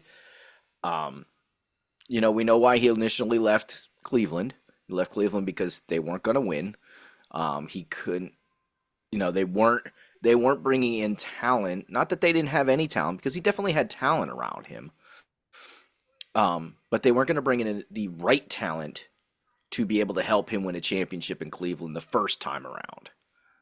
The second time around, if you really think about that narrative, I think has really played out because I've actually gone back and look at the teams that the players LeBron had the first run. he had talent, just not the right talent. He had talent. They needed to subtract a player and add a player, which they definitely could have done.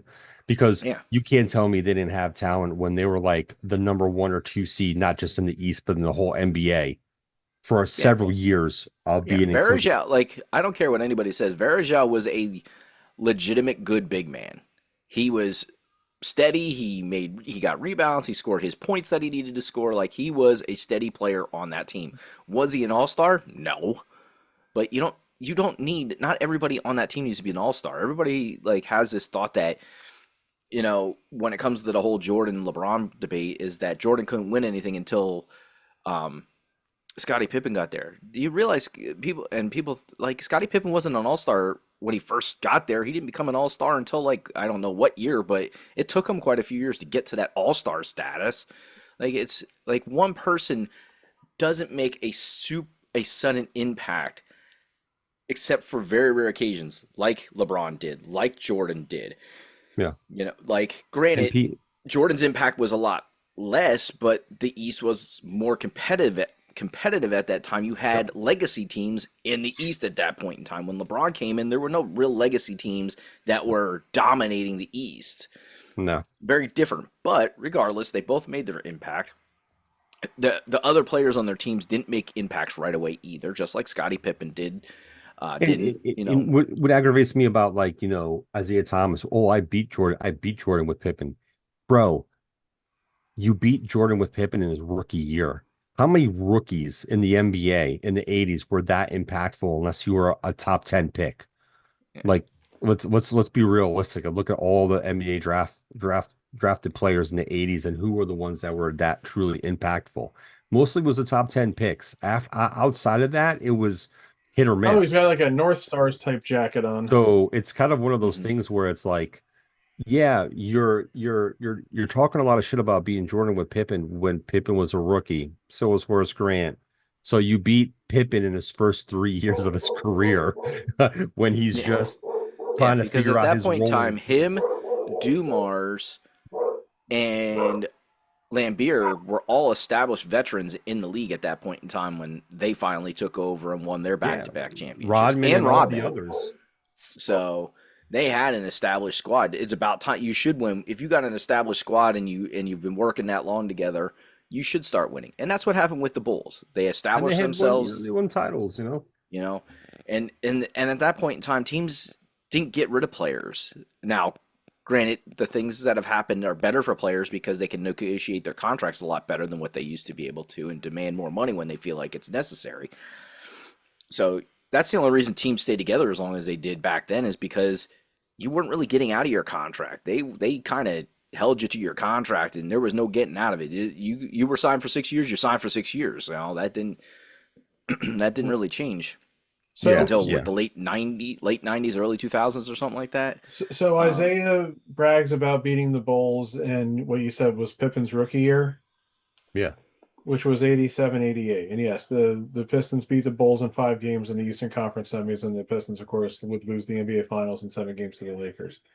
So the Bulls team that year, yeah, you had let's see here. In addition to Pippen being a rookie, Jordan was in his third year. No, that would have been his fourth year, I think. Yeah, he started in '84. Yeah. Horace Grant was also a rookie that year. And it was still a very young Bulls team. Like if you look at that roster, like Artis Gilmore was a guy who was there who had been in the league for a long time at that point. And But they didn't who? have Artist who?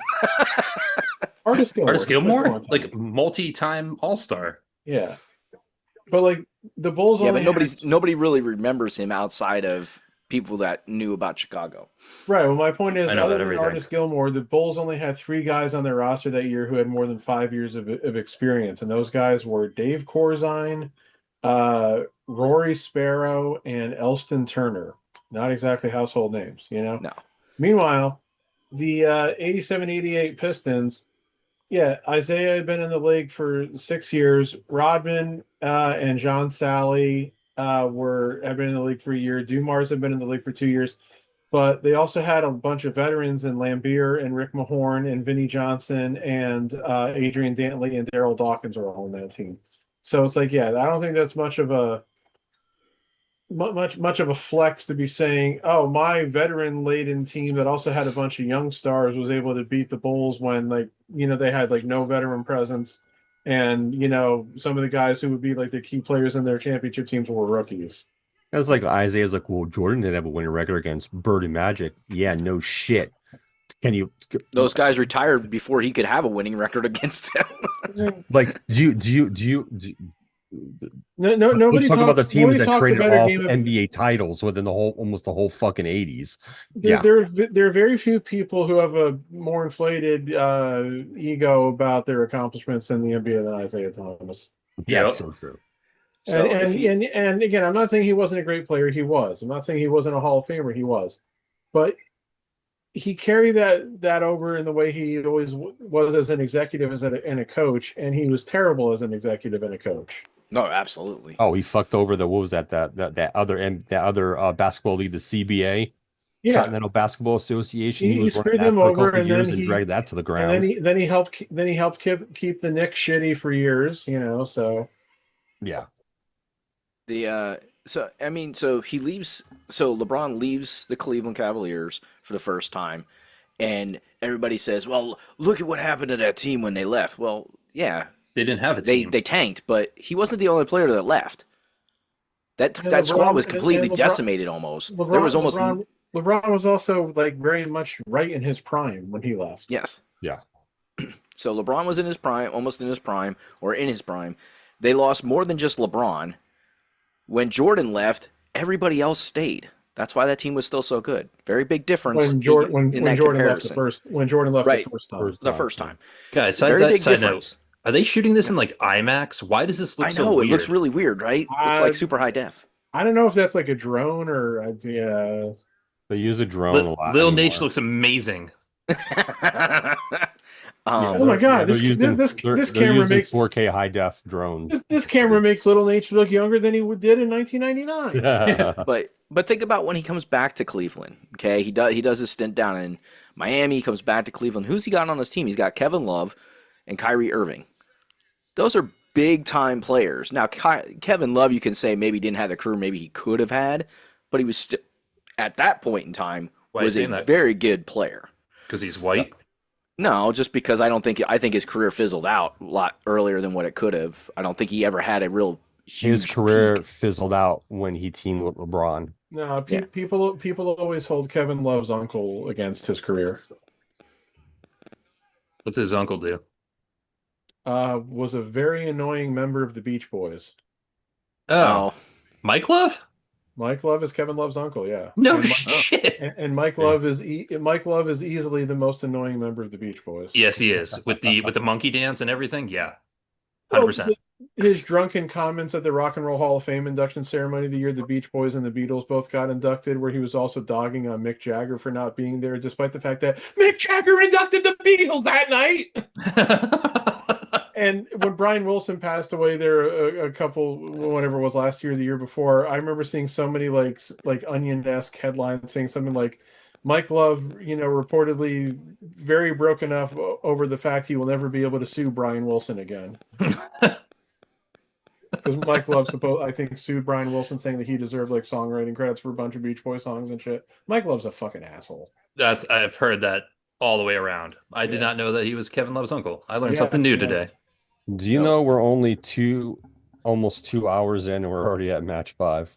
I mean, that's fine. Wow. I don't mind if they're going to be off the air by 10 o'clock, Yeah, Pat's got to take Pat's got By to go to 10 bed. o'clock, we'll probably be off the air by like by 9. This match could probably go about 20 minutes. Then it's going to take them probably go 20 15, to 25, yeah. Then it's going to take them at least 15 to 20 minutes to, for commercials, lowering the sell, hype packages, entrances.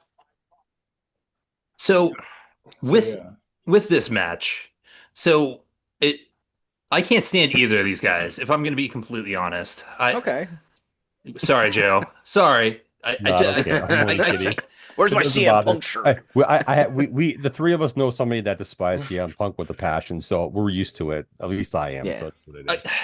I don't know. I can't get into I liked him for a little while, but him coming back, I just don't. I don't get it, but I don't watch it as much as you guys do. So that's on me. But I don't know. I'm well over Cody Rhodes. I think a lot of people are. It's just gotten way stale. He finished his story or whatever. Did he finish the story? I don't. Come on, Pat. He needs Cody Rhodes, let's be honest. Cody Rhodes needs to go bad. He needs to go and be a heel. And he really needs to embrace. He needs a change because they have not booked him properly since he finished his story. That's the biggest problem. Cody, see, here's the thing. I'm not like tired of Cody per se, but I'm tired of the way that they book him. All right. He needs to do one of two things. He needs to just do a full-fledged heel turn, or they need to book him away from the title for a while. Make Cody dashing again. No. What they need to do. Dude, with that thing, there's no way he can ever be dashing again. All right, fair. They just need to, if they're going to turn him heel, which I think would be the best thing for him, is really embrace the American Nightmare. Like, you call yourself the American Nightmare, but you're a good guy. It doesn't the title doesn't really fit the character. It fits a heel character more than it does a face character. Yeah. But that's just me. So I think we'd get a refreshed view of Cody if they would book him heel or book him differently, just in general. Like you said, just away from the title might give us a different perspective on Cody. Like, I think he's unless they're altering the crowd responses, which of course they could very well be. I think he still gets good crowd responses, but again, And I think I saw CM He Punk. still sells a lot of merch and all that Yeah. shit too. And I think CM Punk made comments sometime earlier this week where he said he knows he's a great heel, but he doesn't think he can be right now. And that's very true. Like if they had tried to turn Punk heel for this, the crowd would have been cheering for him anyway. And they, Yeah. so it was like that would have been stupid to do. So at least they didn't do that. But like the crowd likes Punk better than Cody right now. That's all that it comes down to and as far as this match is concerned. This is what I'll say about Punk too. Like Punk didn't come back, in my personal opinion. I don't think Punk came back with any kind of ego about who he is and what he can do. And Yes, he did. Saying that, saying that you got to put me over. I need to be the champion. I really believe what we've been able to see from Punk is, yes, he has the title, but it wasn't like you need to put the title on me kind of arrogance. Like he has the title because it fits for him to help push other wrestlers. Like he was doing a good job of pushing other wrestlers when he didn't have the title. They give him leeway with his promos, which you don't get to see with a lot of guys. Yeah. Like he brings even I know a lot of people don't like him, but I think he brings a refreshed view of what wrestling could still be if they trusted guys more. Yeah. But we know WWE doesn't really trust many people anymore, so everything's got to be super scripted and boring. Thanks, Stone Cold. So goddamn son. LA Knight's the only other one that I think really is on my mind. I got the catchphrases over, but they didn't script a goddamn thing I said. You hear what I'm saying? Now they script every freaking thing they say. It's like you're listening to some kind of goddamn AI robot. What the hell's going on? So it's just like LA Knight's one of the few guys I think too that gets a little bit more leeway with what he's allowed to do on the mic because he's very natural on it. Which is A lot of guys are surprising. so scripted too because they can't cut a promo. Right. That was a terrible double axe handle and a weird sell. Well, he's trying to hit him on the shoulder. He's been working his shoulder. He's doing shoulder work. So it wasn't a double axe handle to the head like the Macho Man used to give. Oh man, I miss those. I did just see a Showing your age there, Shane. the what? Showing your age there, Shane. Yeah. I did just see a thing where during one of I mean, this could be an old interview, but it just came up on my Facebook feed not that long ago. They tried to, and I'm going way out of pocket here with it's going WCW. They tried to turn Sting heel against Hulk Hogan before Hulk Hogan was Hollywood Hogan.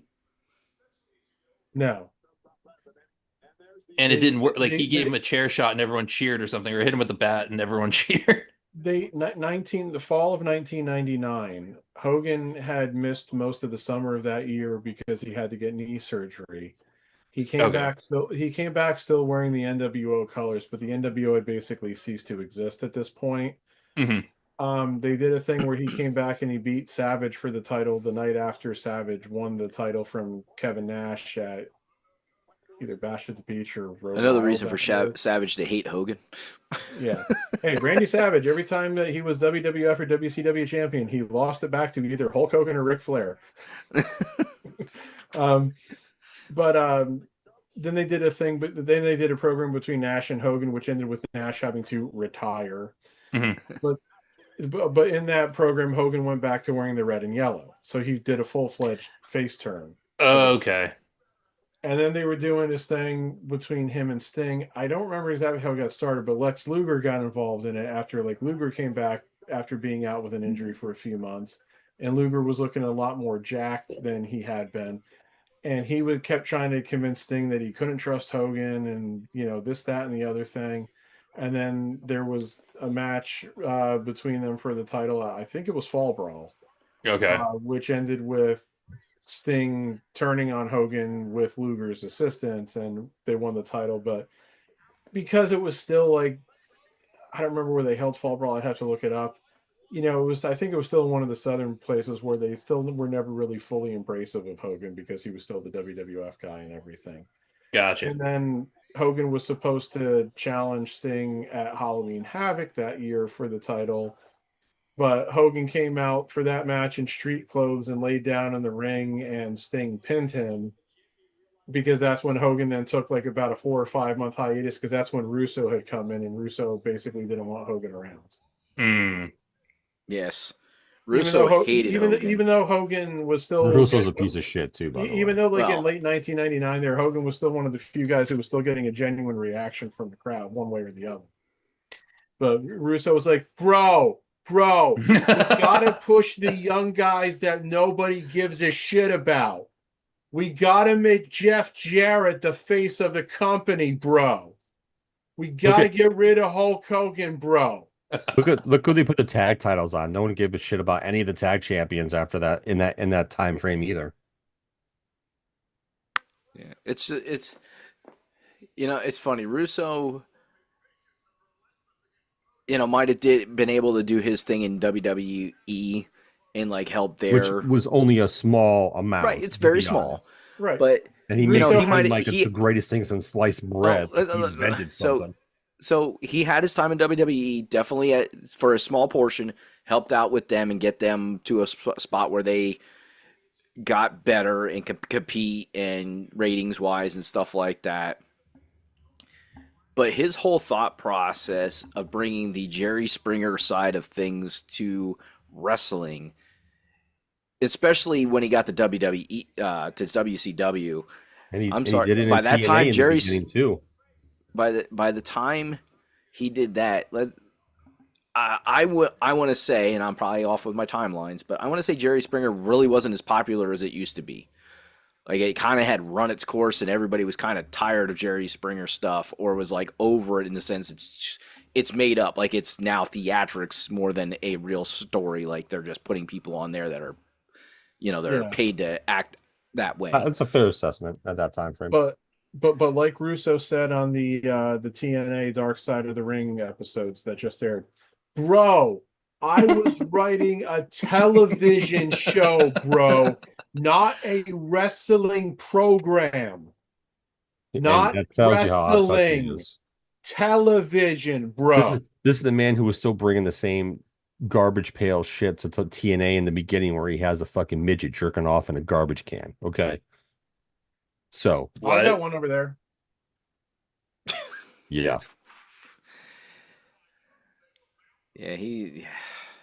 he was still writing bullshit like that. He wasn't at TNA very long either, though. I feel like. Oh no, he was there. He was there for a lot Russo longer. was there than a you think. lot. Really? Yeah. Well, I don't remember. I don't remember it wasn't Was well that- known. That's the biggest thing. Well, that was Was the thing. it- There was a time where Spike TV told TNA specifically, you can't have Vince Russo as part of your creative team, and it was being hidden. But then Spike TV got a hold of an email that Vince Russo was CC'd on, and when they found out about it, they flipped their shit, and I think that's when they basically kicked TNA off their network. Yeah. So that was all because Dixie Carter was a fucking idiot. Because Dixie brought him back and was keeping it a secret. Yeah, after she was told not to by the network. So see, and it's funny because I don't remember the storylines being like aggressive, like overly stupid in TNA when I was watching it. I remember they got stupid when Dixie Carter took over. I mean, most people point to the death of TNA as being when Hogan and Bischoff came in, and I think I wasn't happy with that, but that was what it was. But I mean, I think there was still a lot of stupid stuff in it. See, I know Joe was asking the question a little while ago. It's like, did anybody see the TNA Dark Side episodes? They were interesting. The problem was they couldn't make up their mind if they wanted to be telling the history of TNA or the history of Jeff Jarrett in TNA. Well, no, because it was definitely more a Jeff Jarrett story about his time in TNA. Right. Like when they brought up the whole Jeff Hardy Sting match from Victory Road, because there's a lot left out. That didn't need to be in an episode about Jeff Jarrett's relationship with TNA and everything, because he had nothing to do with that. Cornette, when he reviewed it on his podcast a couple shows ago, he harkened back to like when he interviewed the Dark Side producers a month or two ago, and I had forgotten that they said this, but they said that originally they wanted to do like a 6 or 7 part thing on TNA, and Vice was like, no. So they could only do 3 parts, because if you wanted to do something that was like actually like the history of TNA Yeah, there was so much more you could have really. It needs to be a gone true into. documentary. Vice Yeah. wasn't going to do it justice. Right. No. And there's still like a lot of back and forth between like what Jeff Jarrett thinks happened and what he saw and what Bischoff says happened and what he saw and heard. So, yeah, at the end of the Well, day, they all kind of want to like put it on Dixie that she didn't know shit about wrestling, which, yeah, she probably didn't, but because clearly she didn't. But at the same time, there's a point where she has to kind of start realizing what's going on, and she just wanted to be a part of it and interject herself into the right. There story. was never a reason when Dixie Carter first came out and like introduced herself. I was like, oh, this is okay. She owns the company now. That's makes sense for her to come. She wanted to be the fa- female version of Vince McMahon. Yeah. right. But then she started coming out like on a regular basis and interjecting herself into matches and stipulations. And I was like, turned what it into the a hell? vanity project for herself. She like sent word ahead that I'm going to be there soon, and no, none of the female wrestlers better be in the makeup chair when I get there. They aired that video of her addressing the whole roster, saying like she's the boss, I'm in charge of everything, and then they showed that on TV for some stupid fucking reason. And none of the wrestlers knew. They knew it was being recorded, but they didn't know why. They didn't know it was going to be aired on TV. Yeah.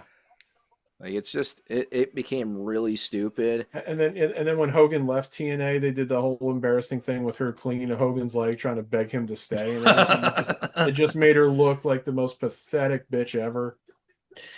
But she agreed to do it because she knew what it was going to do. She still owns TNA, doesn't she? No. Or no? Oh, okay.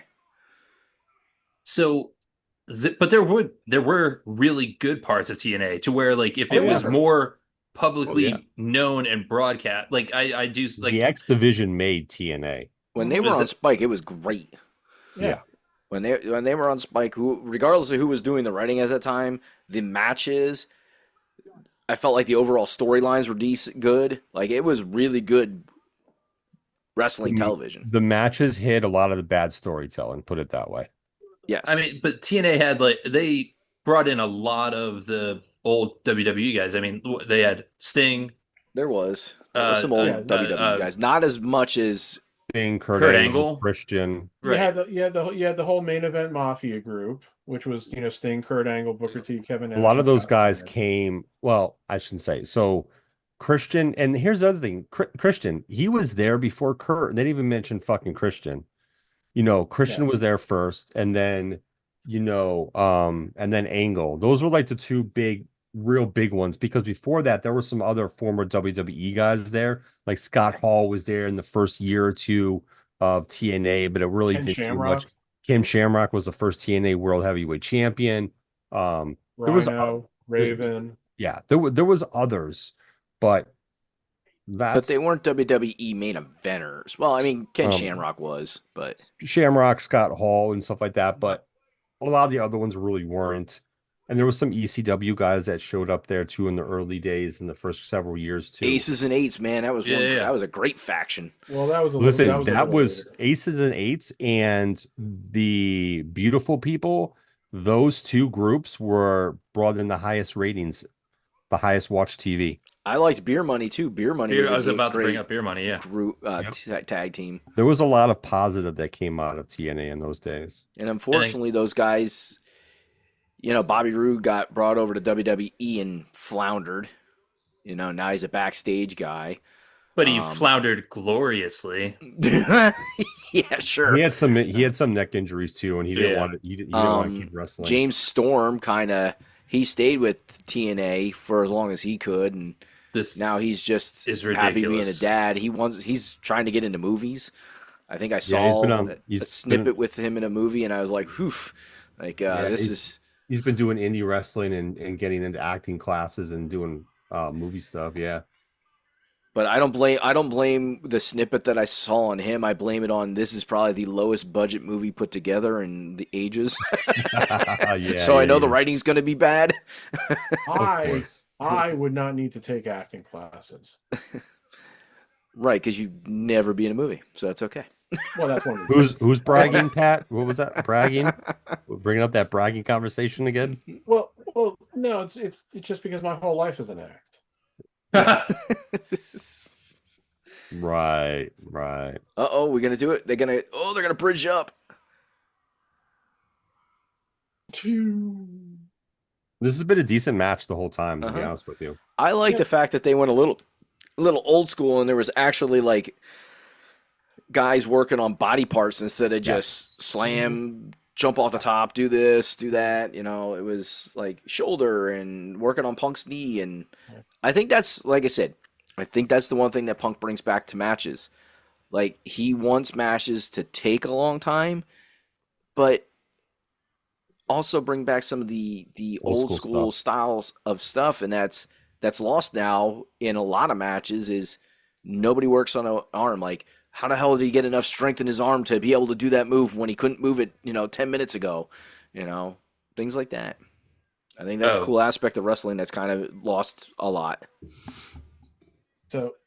So then the two Dark Side episodes that they aired since the Jeff Jarrett TNA ones were the Necro Butcher Samoa Joe match, which I did not watch and will not watch because I've never watched that match and I don't give a fuck. And then the one that was this past week was the Big Boss Man, which was sad. It's like, Yeah. Boss Man was Necro younger Butcher. than us when he died. He was 41 when he died. And Why do I feel like I've seen that match? And what was sad about the Boss Man too, it was like he, like all those guys from that era, pretty much had developed, an addiction to painkillers and everything. Oh, Punk missed that horribly. Oh, I think you're a little ahead of me because he's up on the top rope now for me. Yeah, you're a little Yes. ahead. Okay, let me. Oh my God, yeah, a second. yeah, that was not That was good. not good. Yeah. Not bueno. In somebody's opinion, that would be a botch. Yeah. Well, It was.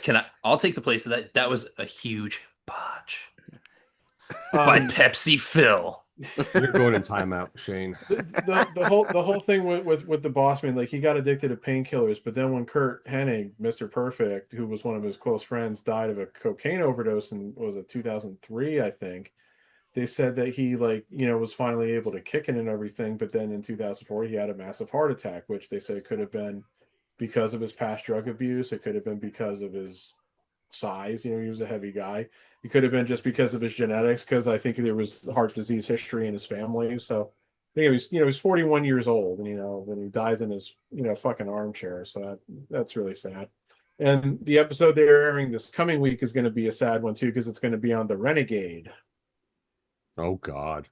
who That guy. I don't recognize that wrestler. Was he was like the Ultimate Warrior type thing, right? he was Yep. he was WCW's Ultimate Warrior Yeah. ripoff that they brought in when Hogan got there in 1995, and they quickly lost interest in when everybody realized he wasn't even as good as the Ultimate Warrior. Was he played by Crush?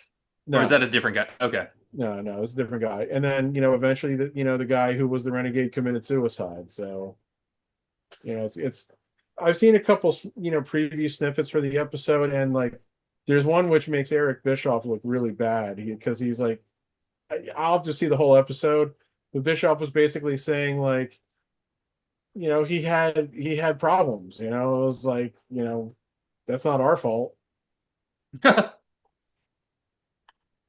Nice. So it's like, yeah, you don't really come off looking good saying that. So No, not at all.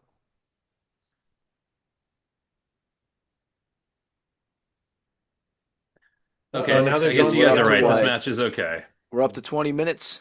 I think So we're far. close. Yeah. And yeah, just one more thing on the Big Boss Man episode. At the end, Cornette had to get up and walk away from the camera because he was starting to break down, because he worked so closely with Boss Man and Crockett. So Well, yeah, that's Yeah. Boss Man start there. yeah, it was like he always said he loved working with Boss Man, because the whole reason they brought him in, like his first role was like he was the bodyguard for Cornette in the Midnight Express, and Cornette said he had loved having him around because then he didn't have to worry about the fans trying to fuck with him. So he's Yep. like, if it's just me in the tennis racket, they're going to come after me. If they see this big 300-pound guy standing next to me, they ain't going to come after me. Yeah, when wrestlers were when most wrestlers at that point in time were legit tough guys. Uh-huh. Yep. Mm-hmm. When Yeah, that was the whole Undertaker thing. was actually an Undertaker. Right. Well, that was the whole thing. The Boss Man had been a prison guard. you know? Yeah, yeah. A corrections officer, is that the same Yeah. thing? Yeah. Yes. They want to Yeah, correct.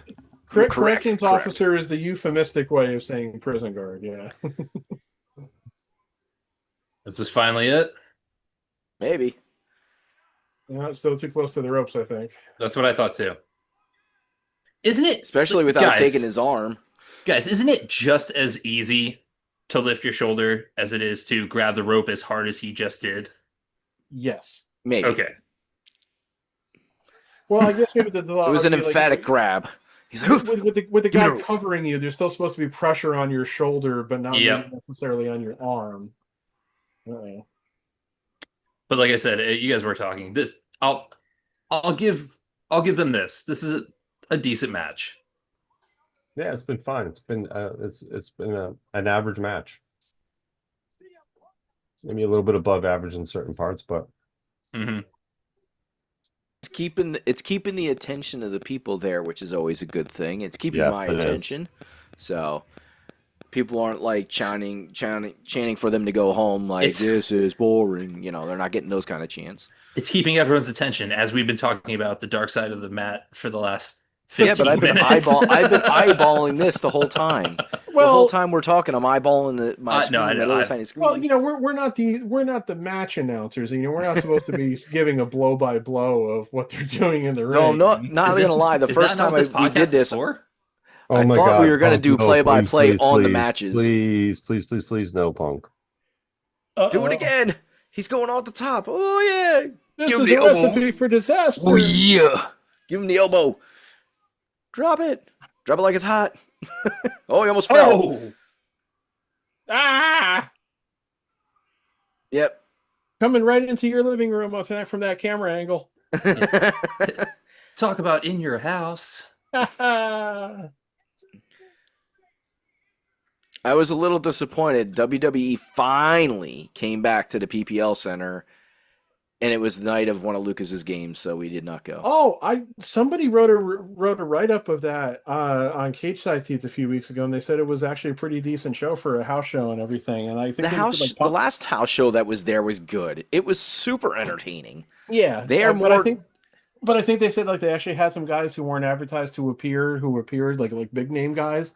So that the guy was even saying it was definitely I actually feel like I got my money's worth and everything, which of course, you're not hearing very much about WWE these days. So yeah, I think I told you guys last time. I'm sorry, Jeremy. I'm never, with how much these ticket prices have gone up, I'm never going to go to another one ever again. I can't imagine doing it again either. No. Yeah. Sorry, Jeremy, go ahead. Unless I win the lottery and make a shit ton of money, I'll never go again. Even a house show. Did you buy tickets for the Powerball tonight? Yeah. Some ass hat in Florida won the Mega Millions the other night. Yeah, fucking Floridians. God damn it. Yeah, it's one of those things. I don't think people realize how good the house shows are, because they can do so much more. Because they're figuring out what's going to work in the match that they're really going to have on a main show or a pay-per-view. That's what house shows used to be, but now they're more concerned about the cost of running the shows, guys getting injured at house shows. Yeah. The injury part I understand, but this company makes enough damn money they don't have to worry about the cost of running those stupid shows. But but you got to look at the people who are running the company now again, and this is one thing where again, I will give credit to Vince. Vince still ran it as a wrestling company and not just like a straight up cash cow. But the people who are in charge of it now, again, they only care about the profit. So right, yeah, being a publicly traded company and it's not just about being a publicly traded company. If you look at some of the salaries and bonuses. If you look at some of the salaries and bonuses that those fuckers took last year, Nick Khan and Ari. What the fuck? There he is. Yep, I told you, Joe. It's an RKO from nowhere. Yep. You called it, Pat. And then he has a spasm. But it doesn't matter because there's no ref anyway. Well, yeah, Robinson got knocked out by the backflip from Cody. It's always so funny when Randy Orton does his RKO, because now he gets up, he's like, Like he's Yeah. having a We're gonna freaking have- spasm. After this match, we're gonna have Cody versus Orton. That's the storyline that's gonna happen. Okay. Yeah, Well, it gives obviously. Cody a reason to turn heel.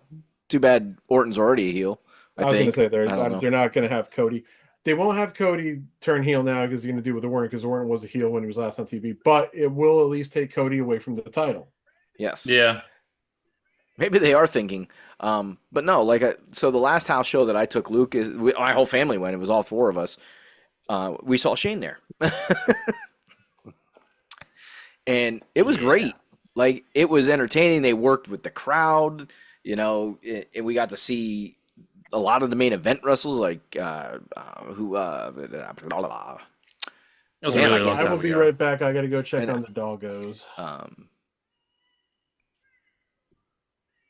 Shit, I can't think of his freaking name. Seth Rollins was there. I forget who he was tagged up with. He was tag teaming with somebody. Like KO.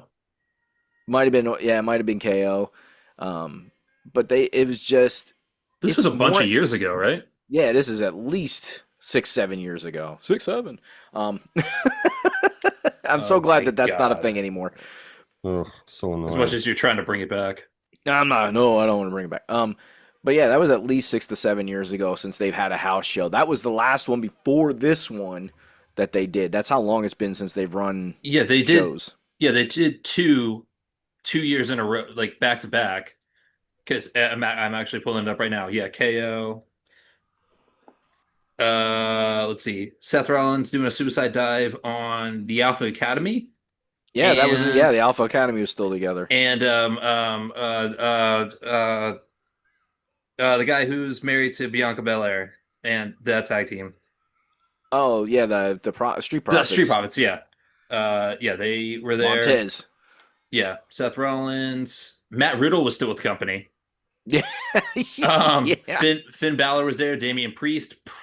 And Rhea Ripley. All pre Judgment Day. Yes. Rhea Ripley. I don't know if you guys can see this. You probably can't. No. But it was Rhea Ripley with her short blonde hair. That's why I don't remember her being there because I forgot she had the short. She didn't have it Yeah. dyed yet. Yeah, this is when I was fortunate enough to be able to get us those seats. But we were right at the entrance. Mm-hmm. So the down the walkway, so he got to like give all them high fives and shit. Yeah, Street Profits, The Miz. Oh, that's when the guy who couldn't make it to Raw, the Indian guy that they tried, he's like coming to Raw, and they kept saying it for months and months and months, and he never made it to Raw. He was at that show too. Was it Jinder Mahal? Not Jinder Mahal. No. Yeah, he had like the face paint, like the weird Yeah. I remember. Yeah, they were like, "Oh, he's coming to Raw," and he like never showed up. Omos was there. Omos. Almost. Matt Riddle, Austin Theory. But yeah, that was like the a couple days before his birthday. So real quick to go off of the wrestling thing. Maddox is going to do basketball this year. So he's been asking me to take him to the court, and basketball was my wheelhouse for a while. So I'm excited to bring him up to the court, except our court, one of the baskets has no net, and the other basket, the one that has a net, is Somebody hung on it and bent it. Someone hung on it and bent it. So Of course. like, and they're wooden backboards. Like it's bad. So I'm just trying to teach them footwork up there. Like I'm like, don't worry about the shooting. Just do that when you have like open gyms or whatever. Because like when you're shooting at no net, it's just terrible. And then when you're shooting at a bent rim, also terrible. I could very well just take them a couple minutes down the road or whatever. But we can walk to this one. Yeah. So we have a driveway. To Liberty, right? Allen. Allen. Yeah, so we're in the Deer School District. However, with baseball, we've been working with the Allen head coach because we lived in West End for a while, well, a little bit. So he joined the West End baseball team, and all the kids are going to be going to Allen, and we're in Deeruf. So I was able to put in a relocation paperwork to have him go to Allen instead of Deeruf, and that actually just came through a couple days ago. So He's going to go to Allen. He just has to jump on a public bus and go there in the morning, which his best friend does too. A So, lot of kids do in that area. yeah. They actually get bus vouchers to be able to take the public transportation. Oh, shit. Okay. I'll have to look into that. Yeah. Yeah, I didn't They hear started about doing that because they at one point in time, I think the cost was being absorbed by the families, but then the families, I think, kind of said, listen, you guys don't offer the transportation. You got to do something to help us out here because, you know. Cool. Let me actually, while you're saying that, let me just jot this down so I can look into it. Thank you for that. Yeah. So, no, so that's good. So this is his, has he played, did he play basketball before this? he did, but that was back when he was in like 6th grade. Like he was really young. So what grade is he in now? I can't remember. He's gonna be a freshman next year. Oh, he's going to be a freshman. Or Okay. this upcoming year. right. Dude, he's 6'2" already. He's tall. Well, I hope he makes the team because I'll get the coach against him then. Okay, that's I'm all right with that. We play Allen this year, so that's why I know. Which I'm sorry, which school are you at? Northampton. Northampton. Okay. Yeah, I mean, so I've been working with him on a bunch of stuff, but he really just needs to work on post moves since he's 6'2". I'm like, defense, you don't have to worry about it. He's like, you don't understand, Dad. Joe, I don't know if you and I spoke about it. He's like, you don't understand. These kids are way more athletic than they were when you were in high school. I'm like, dude, just stand under the basket, put your hands up. Like this is all I did all 4 years that I played basketball, and you'll be fine. Like if you have other athletic kids, just block the shot, toss it to them. They can make the plays. And like, in freshmen, unless he like, they'll make sure that they match him up. He might have some matchup difficulties at some time at that group, just because most kids are not 6'2". Like he's going to be the anomaly against. But as long as he can run and sprint, like we're working on that. He'll be okay. We're working on that. Okay. Yeah. Because that's going to be the thing. He's going to have matchup difficulties because he's going to end up having kids that are probably like 5'10" at the most at that age group. And everybody else is going to be even shorter than that. So he's going to have to be able to sprint. If he can sprint, he'll be fine. Because literally most coaches, and I don't know if Allen will do it, but most coaches at the freshman level will park his ass. Just like in youth groups, youth leagues, they'll park his ass underneath the hoop. Yeah. Which is, I don't think is beneficial to him. But that's what a lot of coaches do, especially if they're like, we want to see what this kid can do. They'll work him hard in practices. And then game time, they'll say, okay, well, this is what we want you to do during a game. Yeah. And I told him all my experience. Like he's more athletic than I was at his age. He's skinnier than I was at his age. Like he's got a lot going for him, but his sprinting speed still needs some work because he's still growing into his body. But so I said before basketball.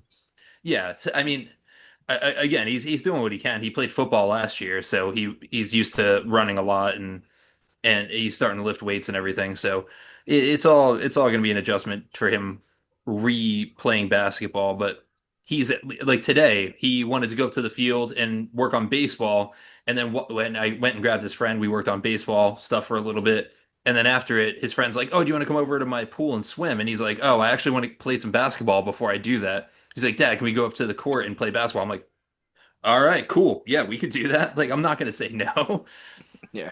So he's fully invested in it. So I'm pretty stoked and pretty happy about it. That's good. Nice. That's good. Yeah. Hope he embraces it and actually he listens and everything. Yeah, and he was like today when after we left the court, he's like, thanks. He's like, today was really awesome. And I'm like, all right. That's my kid. All right. He said thank you for something. Am I being punked? What is going on? You know, it's really funny. So, you know, I mentioned that this group of fourth graders really started to understand defense finally, you know, and it was, you know, it's a work in progress anytime when you're working with young kids like that. Yep. They all loved, believe it or not, a defensive drill. These kids all loved this one defensive drill, Joe, that I ran. And they would ask me to do it. Like after we ran it the first time, they're like, Coach, are we going to run the box drill again? I was like, do you guys want to? I was like, they're like, yeah. And then of course the very last practice we had was supposed to be a shooting practice, but they're all like, can we run the box drill again? They love it. And all it is each kid you got 4 corners, and that's the offensive players. So, and then you make it a disadvantage for the defense. Defense only gets 3 players. And they have to call out who they're guarding. Like, do you got the ball? Are you in help? And they love the fact that they get an opportunity to try and steal the ball. Like that's their big thing. Like because that's how they get out. If you don't want to be on defense, you got to get 3 steals. Like you got to get 3 turnovers, and then you can go. And then they're all like, "Can I go?" Then they're on offense, and they're like, "Coach, can I be on defense again? I want to be on defense again." I'm like, "This is great." Like these kids really get it. Like they're embracing wanting to play defense. That's a good because thing too. That's awesome. like, and I've coached for how many years? Most kids are like, "Oh, I gotta be on defense." They only want to run offense, and I'm like, these kids get it. Like at a young age, they're understanding what defense means. Defense means I get to steal the ball and I get the ball, which means I can possibly score a bucket. Like defense is so important, and I was ecstatic that these kids really understood it, that how important it is, and then they executed in the next 2 games really, really good. And now we have our last game tomorrow. Hopefully, we can do the same thing. This team, I think, is a little bit better than the last team that we played 2 games in a row against, but I think they can really play good defense. I really feel like they can win this game. Like this is like besides the one other team, BTAA, like that organization, Joe, Bethlehem Township. This is the one game that I go into and I'm like, I think they can beat this team. Like I really feel like they can win this game and end the season on a big high note. Good. I hope they do. Good luck. Me too.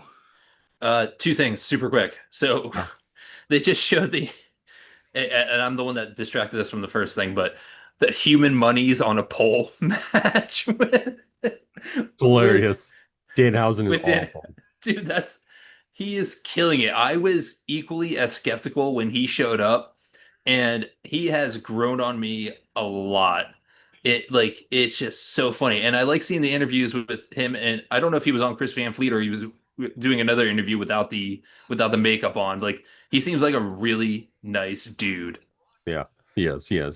He did he did a the podcast, well not a podcast, the show where they do the hot wings. Oh, hot ones.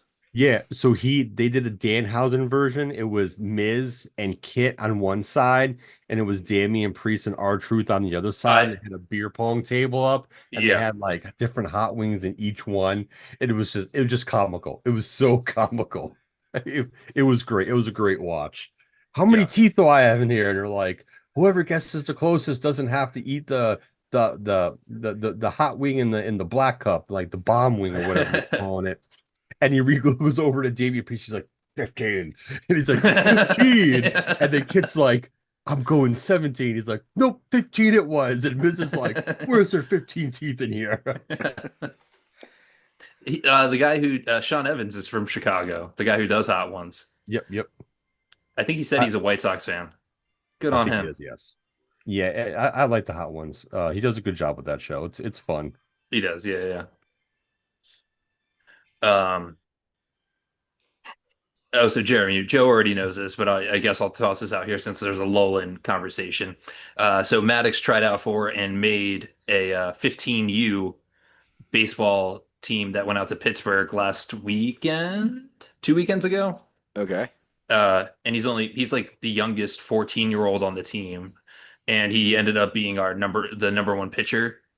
And he got rocked for 7 runs. But Oof. This is like I felt bad for him. Yeah. It was through the RBI program, which is like reintroducing baseball to inner city. So Alan's part of it, and like it's through the MLB. So we were able to like go onto the MLB website. You had to go down a little bit to like youth and then like RBI program, but they actually had a live stream to the games, and nice. So I was able to watch it. I didn't go out with him or anything, but he got to pitch out there. He got rocked, but like this is the most competition he's had so far, and like it was just, I don't know. He didn't pitch terribly. His defense didn't do him any favors, but right. Like the first inning was fine. The second inning, the first inning it was 3 and out, or he walked a guy and it was 3 and out. But go ahead, Joe. Then the second inning was like they hit. Like the first hit that went, I'm like, what was the outfielder doing? A triple, like right off the bat. Yeah. And then it was like a walk, then like a hit, then another walk, then like a hit, and it was just kind of like he was just after that triple, and the defense. There was a couple plays where the defense kind of just like bobbled the shit out of it. There was a play where there should have been 2 outs, and the infield just bobbled it, and then a run scores, and everyone's safe at all bases. I'm just like, well, that's not helping Maddox right now. Yeah, once you get a couple of those hits or walks or whatever, and those plays behind you, you just kind of check out. I told Joe, I was like, Joe, thanks for watching this. I had to turn it off because I was about to break my desk, and I'm like, all right, I can't watch this anymore. Yeah, I think I watched the first game. I watched the first like 7 or 8 innings. Yeah. Well, I appreciate that, Joe. Thank you. And Oh, his best friend is the one who came in after him and ended up like shutting the door. And they didn't score any runs after he unfortunately let up some of Maddox's base runners. Um, but no, it was pretty cool. It was a good opportunity for him. It just didn't go the way he wanted, but learning experience, and yeah, it's just a there we learning are. experience. Kind of work on what didn't go right for him, pretty Yeah. much. Yeah. Yeah, right now, Lehigh Little League, Mhm. their all-star team is playing in a state tournament for like Lucas's age group is. We didn't put him in for the all-star team this year just because we knew his level was not going to get him there. Like he wasn't ready for that yet. Mhm. And he wants to try out for it next year. We'll see. See what happens. Um, if he gets selected, How old that's is he? great. He's going to be 10. Okay. Yeah, they do. So the way that they run the age groups for their all-star teams, because they compete like in the little league, like it's not just called little league for a reason. Like they actually Mhm. compete under little league rules so that they can advance to Little League World Series. Oh, But cool. they do 9 and 10 is their one team. That's the age group that Lucas is in, and then they do 11 to 13, which is the level which is called the majors level. That's the level that has the chance to compete and go to the World Series, the Little League World Series. Okay. So his age group, they only go to regionals. So if their team wins 2 games tomorrow, because they lost 1 game, so they got to win 2, Mhm. because the only other team is undefeated so far. They will compete and represent Pennsylvania in the Northeast Regional Playoffs Oh, Okay. okay. series. So they did last year and they won it all last year. But I don't know. It's the team that they lost to. They lost 10-0 to. So I mean, they got it's an uphill Uh, battle.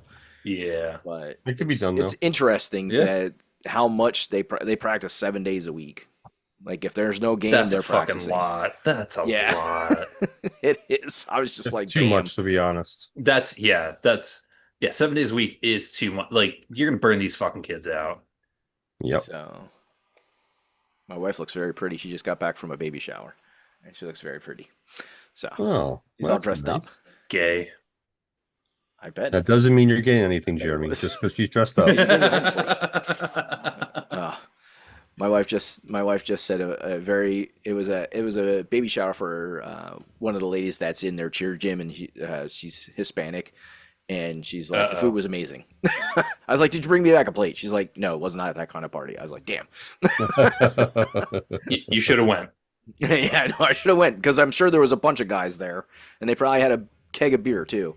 Right. I've been to some. Oh, what kind of beer, Jeremy? Spanish- Corona? Uh-huh. No, yeah, I wouldn't Wow. drink it. But no, I've been to some Hispanic birthday parties for kids, and there's always the group of gentlemen there with the cases of beer and stuff like that. That Mhm. seems to be kind of a normal thing at birthday parties. Even to And some I only say normal cumpleaños because that's not fiestas. something I've ever done. Like I don't have cases of beer at my kids' birthday parties. That's just not normal for me. So I know other people do, but that's just not normal for my family. Yeah, you just have So- kegs. No, we don't have kegs. Oh my god. What are we, 22 years old, getting kegs of beer? We're not All right, so- hosting an intergalactic kegger down here. Rip Torn, All right. Men in Black. Yes. we are expecting Brock to win this one, right? Since it's in Minneapolis. No, I'm expecting Um, Oba to win. No, Obafemi's probably gonna win. Because there's Is- still speculation about could this be Brock's last match? Yeah, I was reading that too. It's like, is he gonna re-retire? He might retire only to That sounds so unretire. So then he will then have to retire. Say it too fast, you might say something else. What's that, Jeremy? Shut up. I can't say. Jeremy. Can't say. It's not appropriate. It's mean. I don't know I what have you're a tendency talking to about. say it when I get excited. Shut I up, don't like this. dumbass. Obafemi's a fucking specimen, though. He is. I mean, Brock is obviously, Oh yeah, Brock has always been Yeah. a freak of nature. yeah, but Obafemi's a We have some big thing for Brock that's taken so long for him to come out. I know this is taking too long. it's to set the excitement. It's Did all Mar- about raising the Anticipation. Did Marlon happen to shit. mention to you, Joe, that he is helping somebody set up a youth basketball tournament here for, I guess, like the end of summer? He might have. I don't remember. He randomly reached out to me. I reached out to him to ask him how he's doing, and I'm going to see him next month in Myrtle Beach. I'm going down there for 4 days. and he said, "Hey, Bicentennial Park, how many courts do they have?" I said 2. He's like, "Perfect." I'm like, "Oh, okay." He's like, I'm working on a youth basketball tournament." I was like, "Oh, cool." He's Right. actually going to be there tomorrow. He's going to sit on the bench and help the kids. I'm very excited about that. Kids liked him. They only got to meet him once, but they liked him. Brock's chest He's looks special. different. Yeah, he's special, all right. What about Brock's chest? It looks different. It looks lower. It is. He's old. Starting to. He's still got a lot of muscular definition, but he's getting old guy muscles. I've Where they always thought kind of his sag a chest- little bit. I always thought his chest was looking weird pretty much from the moment that he got that fucking tattoo there. Well, No, his it looks lower. it does. It's because It of is. He needs to do some upper chest exercises to pull it up some more. His boobs are sagging. Yeah. Wait, Are you trying to say Brock needs a man brawl? wait a minute. He's a guy. You know what my son discovered through YouTube Reels or Oh, boy. Shorts or whatever they're freaking called? Boobs? Family Guy and The Simpsons. Oh. I was like, Okay. nope, turn that off. I don't want you don't need to be watching those. How old is Way he now? worse. It could be way worse because there is like every once in a while somebody puts a clip of Family Guy up there that has a curse word in it because they find the unedited ones, and then it's definitely like, turn that off, dude. Like, Wait a minute. What? Part of the build to this match was that Brock has never lost in Hell in a Cell. He's only had 2 previous Hell in a Cell matches? I yeah, thought he had didn't more lose than either that. one there, jerky. One was against Undertaker, right? Yeah. To beat the streak. No. No. No, That was at that was just a WrestleMania. regular match. No, he had I think he had a Hell in a Cell with Undertaker back in, it was either 2002 or 2000. Oh yeah. But no, it was like when the way they were making it, I was like, okay, he's been in like 4 or 5 of them. So like 2 does not like he's never been beaten in a Hell in a Cell match. No, that doesn't justify that. Well, actually, Technicalities, man, technicalities. No, and again, I'm not saying that they're factually wrong. I'm just saying that it's not that as big of a deal when it's only been like twice before. It's like everybody says like, oh, the Jets have never lost in the Super Bowl. They've only been to 1 fucking Super Bowl. So, hey, 2002, No Mercy, Brock Lesnar versus Undertaker. Yeah, I Yeah. remember that match. 2015, Brock McIntyre? Lesnar versus Undertaker. Oh, okay. 2002 was a No Mercy, and 2015 was actual the hell was Ooh. pay-per-view. Yeah, Heyman- oh Jesus, Paul. Yep. Oh Jesus, Paul. Paul, don't fall. Help him up. Paul, we know you're the walrus, but I mean, Cuckoo Jew.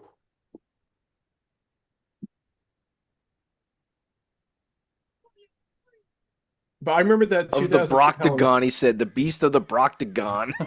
I remember that 2002 Hell in a Cell match with Undertaker. Like in the next month they started turning Brock face, but I remember in that match at one point, like Undertaker like reached through the cell, grabbed a hold of Heyman, and like smashed him against the the outside of the cell, so that Heyman bladed.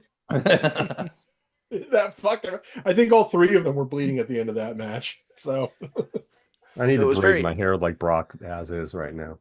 So, Joe, as you know, Do the it. Awesome Fest, or as we grew up knowing it, the A-Town Throwdown happened last weekend. Oh God. And let me tell you, I I think prefer Marlon. throw I think up. Marlon was that the one Marlon said he was reffing at, or was it the other one the previous weekend he reffed at? it was the previous weekend. He doesn't do Okay. A-Town Throwdown. Okay, it was the previous then. Okay, Yeah, he does. And I don't blame him because that is just. I wouldn't either. It's a fucking shit show. It was the first time, so I'll tell you some things. But anyways, I'm thinking that I was running this by my wife because we don't do anything at the high school level for the freshmen or the JV kids that are coming up. Really?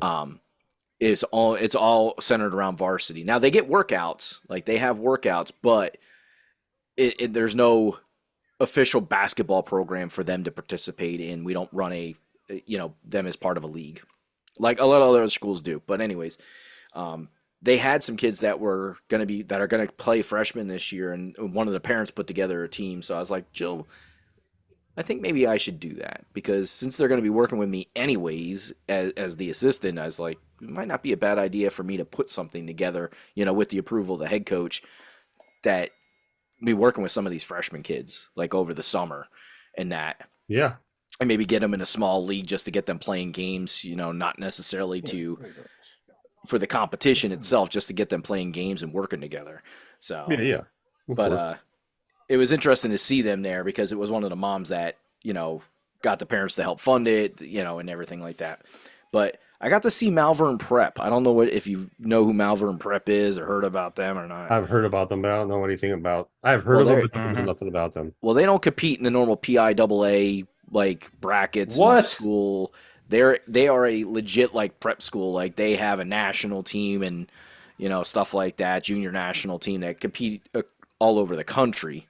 Well, they were there. I recognize that name as being like. They were there. They have a top 20 kid in the nation playing on their team, on their national team. Oh, geez. That tells you what kind of school that this is. They they've recruit won players then. Yeah, because they're a private school, private prep school. But yeah, they run the table every year at the A-Town Throwdown.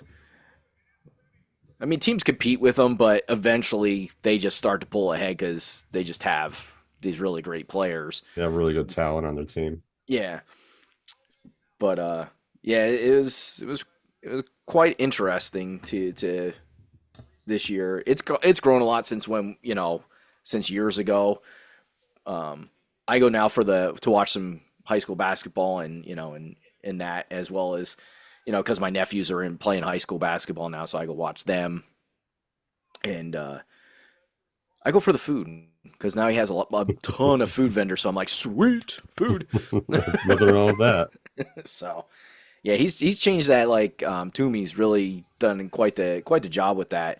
And Randy Ati, who's the AD over at Allen. Okay. Yeah. So they've done a really good job with that. Like they got the food vendors now. They have fight nights, so they have like different boxing matches and stuff like that. That's good. They do volleyball. They do a small volleyball tournament. They try and get the youth kids involved. They have a youth I think it's Sunday morning is youth day, where they have the youth kids play. So they really try and do a lot now. The slam dunk contest and the 3-point contest, my personal opinion, I think is a freaking waste of time because it's so poor. The year that I stayed and watched it, because Lucas was like, "Ooh, I really want to watch it," and so was my daughter Abby. She wanted to watch it too. It was so poorly done. Like it took forever. The dunk contest didn't end until midnight. That's ridiculous. Yeah, I was like, "This is some bullshit." So it was here. like watching an AEW pay-per-view. It just took forever. I'm like, dude, let's go. It just wouldn't end. Well, at least they're doing but it was a something lot of for fun. the youth. They're trying to do something. Yeah, but it was a lot of fun. It's a good way to end the summer because that's the last thing that happens in the summer. Like all the leagues are done, tournaments are over, so that's like the Oh, end all. damn. Yeah. That was a fucking shot. He took that one. Yep. Holy shit. Yeah, his arms were not up at all. His arms were up that time, that last one. Holy shit. Speaking about kids, so we're talking about some like this next 3 years is going to be quite interesting. So Lucas turns 10. He'll be officially 10. Abby turns 16 next year. How old? And then I turn 50 the year after. Ew. She turns what? 16? 16. Next year? Yep. Yeah, I was gonna say. I think. Wait. So yeah, she's 15 already, right? Yes. Yeah, because my oldest niece just turned 15 yesterday. I remember that they were like really close in age. Yeah. So yes, this family's getting freaking old. I can't take so it. it's like next year. Nico turns 18, graduates high school, and then I turn 50. That's I know. insane. You're old. Be ready to cry, my man. Be ready to cry. Let it all out. I'm gonna do something, that's for sure. Dude, I still have those pictures of Nico and Maddox like walking together through that theme park or Frankie's. whatever. Yeah. I think Maddox was taller than Nico then too. Yeah, I think Or so. was close. Yeah, I don't feel like Nico got your height there, Joe. Nope, it's all Tammy's fault. It's her side of the family's fault. Her brother agrees with me too. Yeah, I guess I'm pretty fortunate because Maddox's mom is like 5'1" or 5 foot maybe. So he got mine. I mean, he has we'll see. He can still have another growth spurt per se. That's 'cause true. Yeah. When I was a freshman, I was like 5'11". Then my sophomore year, I hit 6 foot, and then I didn't hit. Senior year is when I hit 6'2". So it could happen. I'm just hoping for Lucas to get to 5'9". I'll get 5'9". I'll be happy with it. He'll be an inch taller than me. I'll take it. Yeah, see, this is another reason I'm glad I'm probably never going to have kids. I won't have to worry if they're going to be tall or not. I don't think you would have a problem. Your genetics are in your favor in your household. All your family is tall. Maybe not your mom. I've never met your mom, but I want to say your dad's on the taller side too. I mean, my dad's over 6 foot. Yeah, I mean, That's my younger taller. sister. My younger sister would probably be a little taller than she is if she hadn't had scoliosis as a kid. A woman's trouble. What? It's from The Office when Phyllis says she had scoliosis as a child, and Michael says, "I'm not talking about a woman's trouble." Okay. I did not remember that until you explained it. My older sister ended up. It was funny. I do still remember when she was taller than me, and I hated that. But that's when I was like 8. You challenge that fucking call, you idiot. Yeah, she's not still watching the that Yankees tall, game. So yeah, like it's Cubs at first and second with one out in the bottom of the 6th. They're I will tied. say this: Abby got a little bit of height. She ended up being a little bit taller than 5'4", so she outgrew her mom and her sister, her older sister. So she's super happy. Yeah, I about did. that. She did look. The one picture I think Joe posted or changed, Abby was like on the far end of the right. I was like, oh yeah, she's definitely. Yeah, she's got a taller little bit than of mom height and to her. sister. She's taller than the average female, I feel like, or right there at the average. I don't know what the official average is anymore. This is a pretty decent match, by the way. It is. It is. It's exactly what I expect from two big Yeah, guys like two this. Well, that's what I big. mean. It's like you knew this match was going to be 2 big men slapping meat. So Oh, you watch that? You watch Simon Miller too? Two big I men not slapping. as me. much as I used to, but I do remember that was a phrase he always used. Yeah. That is a very interesting way to put that, Pat. Yeah, Two that's big guys Two big men slapping meat. slapping meat. Yeah. slapping man meat. Yeah, I don't know what we're watching, folks, but it sure the hell don't sound like wrestling. Pat, I got you. Are they sword fighting with their slapping meats or what? Oh, you guys are making it weird. Stop. I didn't go that far. Joe's out there talking about that. He's got some kind of I weird always go fetish out with there with sausages. I go out there with a lot of stuff. It still blows my mind how Brock Lesnar's calves are as small as they are. Yeah. I don't get it. He's got weird chicken legs. He does.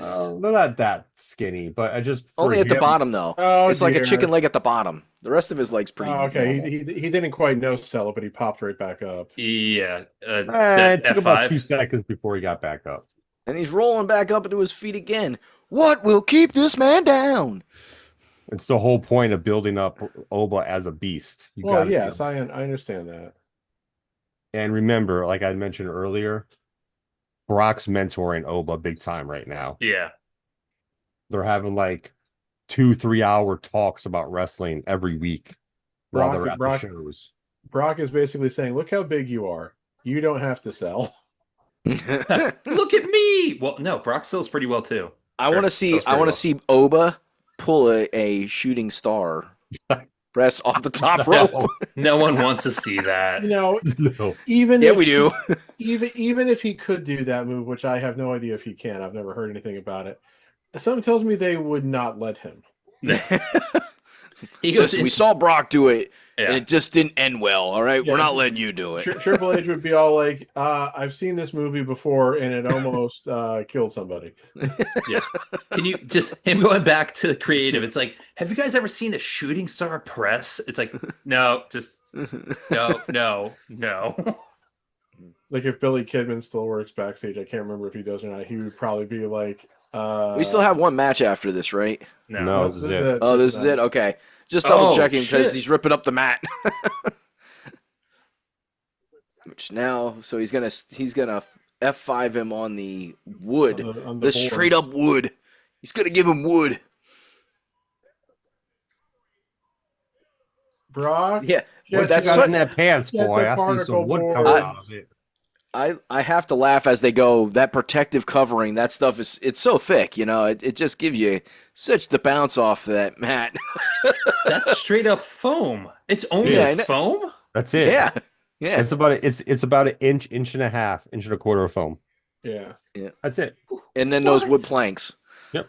Which is better than what Buddy had at his, which was plywood. The plywood's worse Yes, because there's no flexibility to this. Like at least the individual boards have they have their own flex to them. He's gonna tombstone them. No. They're going That through. probably the hurt his fucking- knees more than anything in the world. Ah. What are you Take two that. barking about? That's because it's not Brock's move. He can't execute it perfectly. Oba's hulking up. Yeah, his hulking up kind of. He did it earlier too, and I'm like, that's a seizure. He's absolutely having a seizure right now.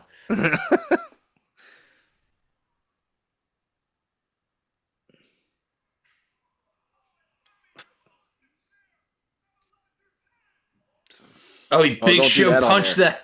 He Big Show He punched that. Big Show punched it out of his hand. He's like, "Fuck you."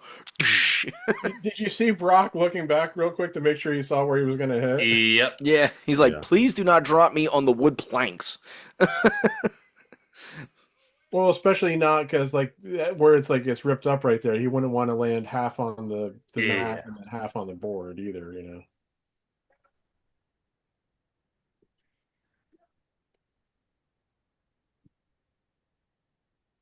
Yeah, I wonder how thick those planks are that they use. I mean, they look pretty sturdy, but Made of wood. made of wood, real sturdy. Um,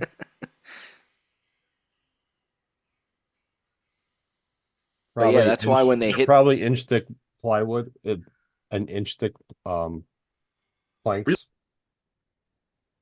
inch and a The hell half just- maybe. What the hell just happened? But they have stuff underneath that too as well.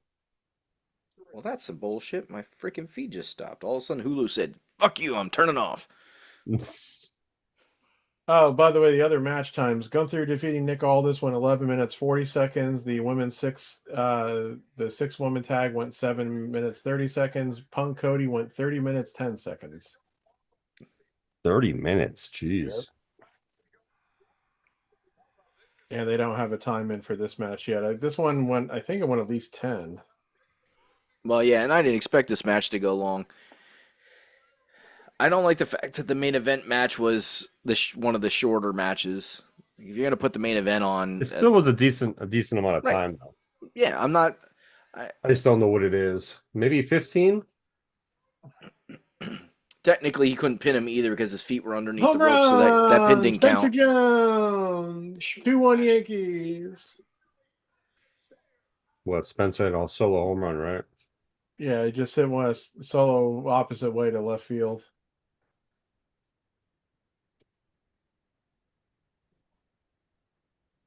Yeah, I was hoping somebody would like give it like an instant update on the match time for this match on Wikipedia, but it has not happened.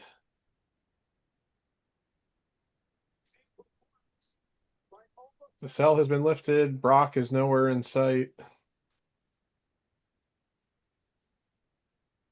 Yeah, I don't see Heyman either. Yeah.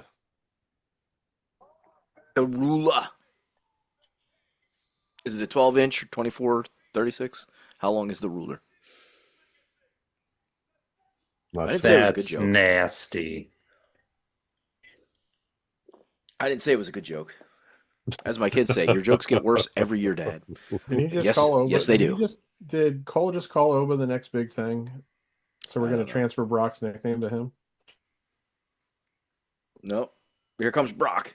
He's going to give him a hug. Oh, here we go. So I'm like, okay, so now, of course, the question we have to ask is, will Oba be wrestling for a title at Saudi Mania? Yes. Yeah. I have a feeling he probably will be. Though I still think it's probably too soon to actually put the title on him, but that also depends upon. Because here's the thing: let's say WrestleMania next year is not that soon. He just doesn't need it this year. Well, here's the thing, as it always is, and this was the thing with when they finally had Cody beat Roman. Let's say Oba beats Roman next year, right? So who does Oba work with then after WrestleMania? You know, that's what the key is going to be. Yeah. Well, unfortunately, I'll say this. The current iteration of WWE is not as smart as the old WWE. Because even though Brock Lesnar was a beast, they had guys that they knew they could have him wrestle with and make it legitimate wins or losses for him. Right. There are precious Right now- few guys who can match Oba physically. So Right. And that's that. As much as I'm not a fan of all big guys being in the WWE, you have to have a decent amount of them because there's got to be guys that can physically match up with Oba. What's Brock going to say? You know, and right now they just don't have that. Well, you said I mean- shit. Watch out. I mean, it was also the issue with when Hogan was champion. You know, because he was such a huge guy that to make it look like Hogan could be credibly challenged, they had to keep finding giants, whether it was Big John Studd, King Kong Bundy, Andre. You know, it was like, even though, of course, all of Hogan's best matches were against guys who weren't monsters, whether it was Piper, Orndorff, Savage, Warrior, really, you know, so.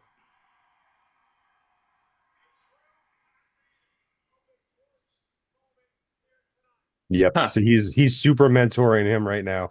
Yeah. Here's the thing, though, then. So if he shook his hand, hugged him here and everything, then they definitely can't have these guys. Like, I'm not saying Brock should be done now, but they can't have these guys fight each other again anytime soon. Right. No. This is probably the last you see these two guys go against each other. Yeah. I mean, and if Brock were to come back for something, it probably won't be for a while because, again, there's not another big show for a while.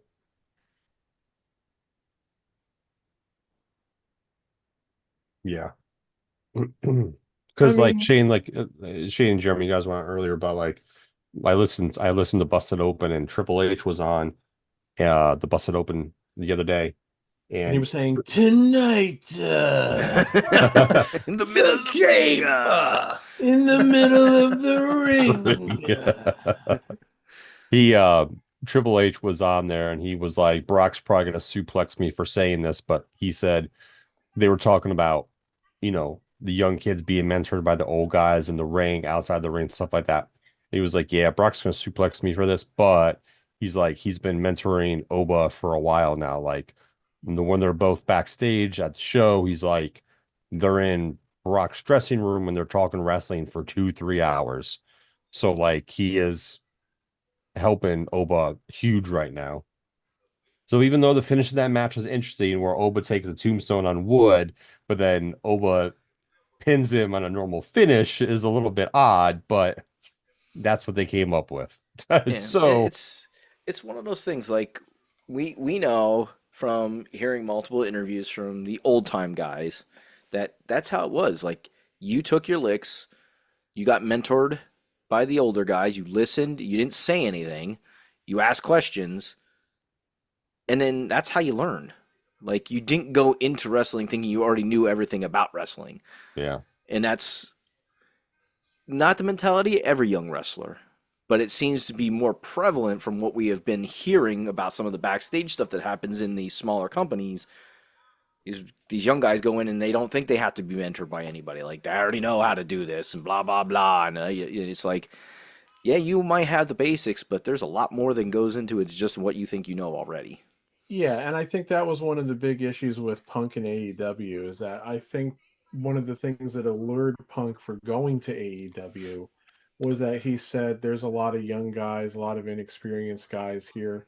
Maybe I can take them under my wing and, just like instill what I know, what people taught me, blah, blah, blah. And then he got there and he found that there was a bunch of guys who just didn't give a fuck, Hmm. who pretty much thought that, the way I do things is the right way. I don't need to listen to anybody else. I mean, fucking Adam Page pretty much bragged about that, saying like, I don't, we don't listen to these other guys. It's like, yeah, it shows. Um, you know, so I think Punk, that was one of the things that helped sour Punk on AEW pretty quickly, and I think that's also said I can go back to WWE if they'll have me back or whatever, and the way that they're set up, they have structure, they have a developmental system, no matter what you think of NXT. That's still what its primary purpose is. Yes, It's like I can instill stuff upon people there and everything. And I think that's what Punk ultimately is hoping that he can do is like when he decides that like his in-ring career is over, is that he can like work with like the people in NXT and stuff like that. So I mean, I know he's been doing a bit of it now with both women and the women and men on NXT. He's helped out a lot with stuff like that. yeah, and I know there's a lot of people who are fans of him. Like I know, like there's the joke that like like Roxanne, calls Punk and AJ like her wrestling parents or something like that. Yeah. So, Yeah, I mean, he's doing what he needs to do. That was the shortest PLE ever. I mean, it was 3 hours. 3 hours and 10 minutes. Yeah, more or less. Definitely a short one, that's for sure. We're done before 9:30. I mean, you started at 6 o'clock, so I get it, but we've Yeah. also had PLEs that have started at 6 well, o'clock here's and the not thing. end until 10:30. If you're going to start it that early, that's fine. But if you know it's not going to go super late, shift it back an hour. Well, yeah, that's the thing. Since it only did go 3 hours, I'm not 100% sure why this started at 6. Because it started at 7. Because it would be 5 local time then that it started. Yeah, they could have started it at 7 Eastern. As opposed to like, yeah, well, so why didn't it start at 7? I'm not 100% sure, but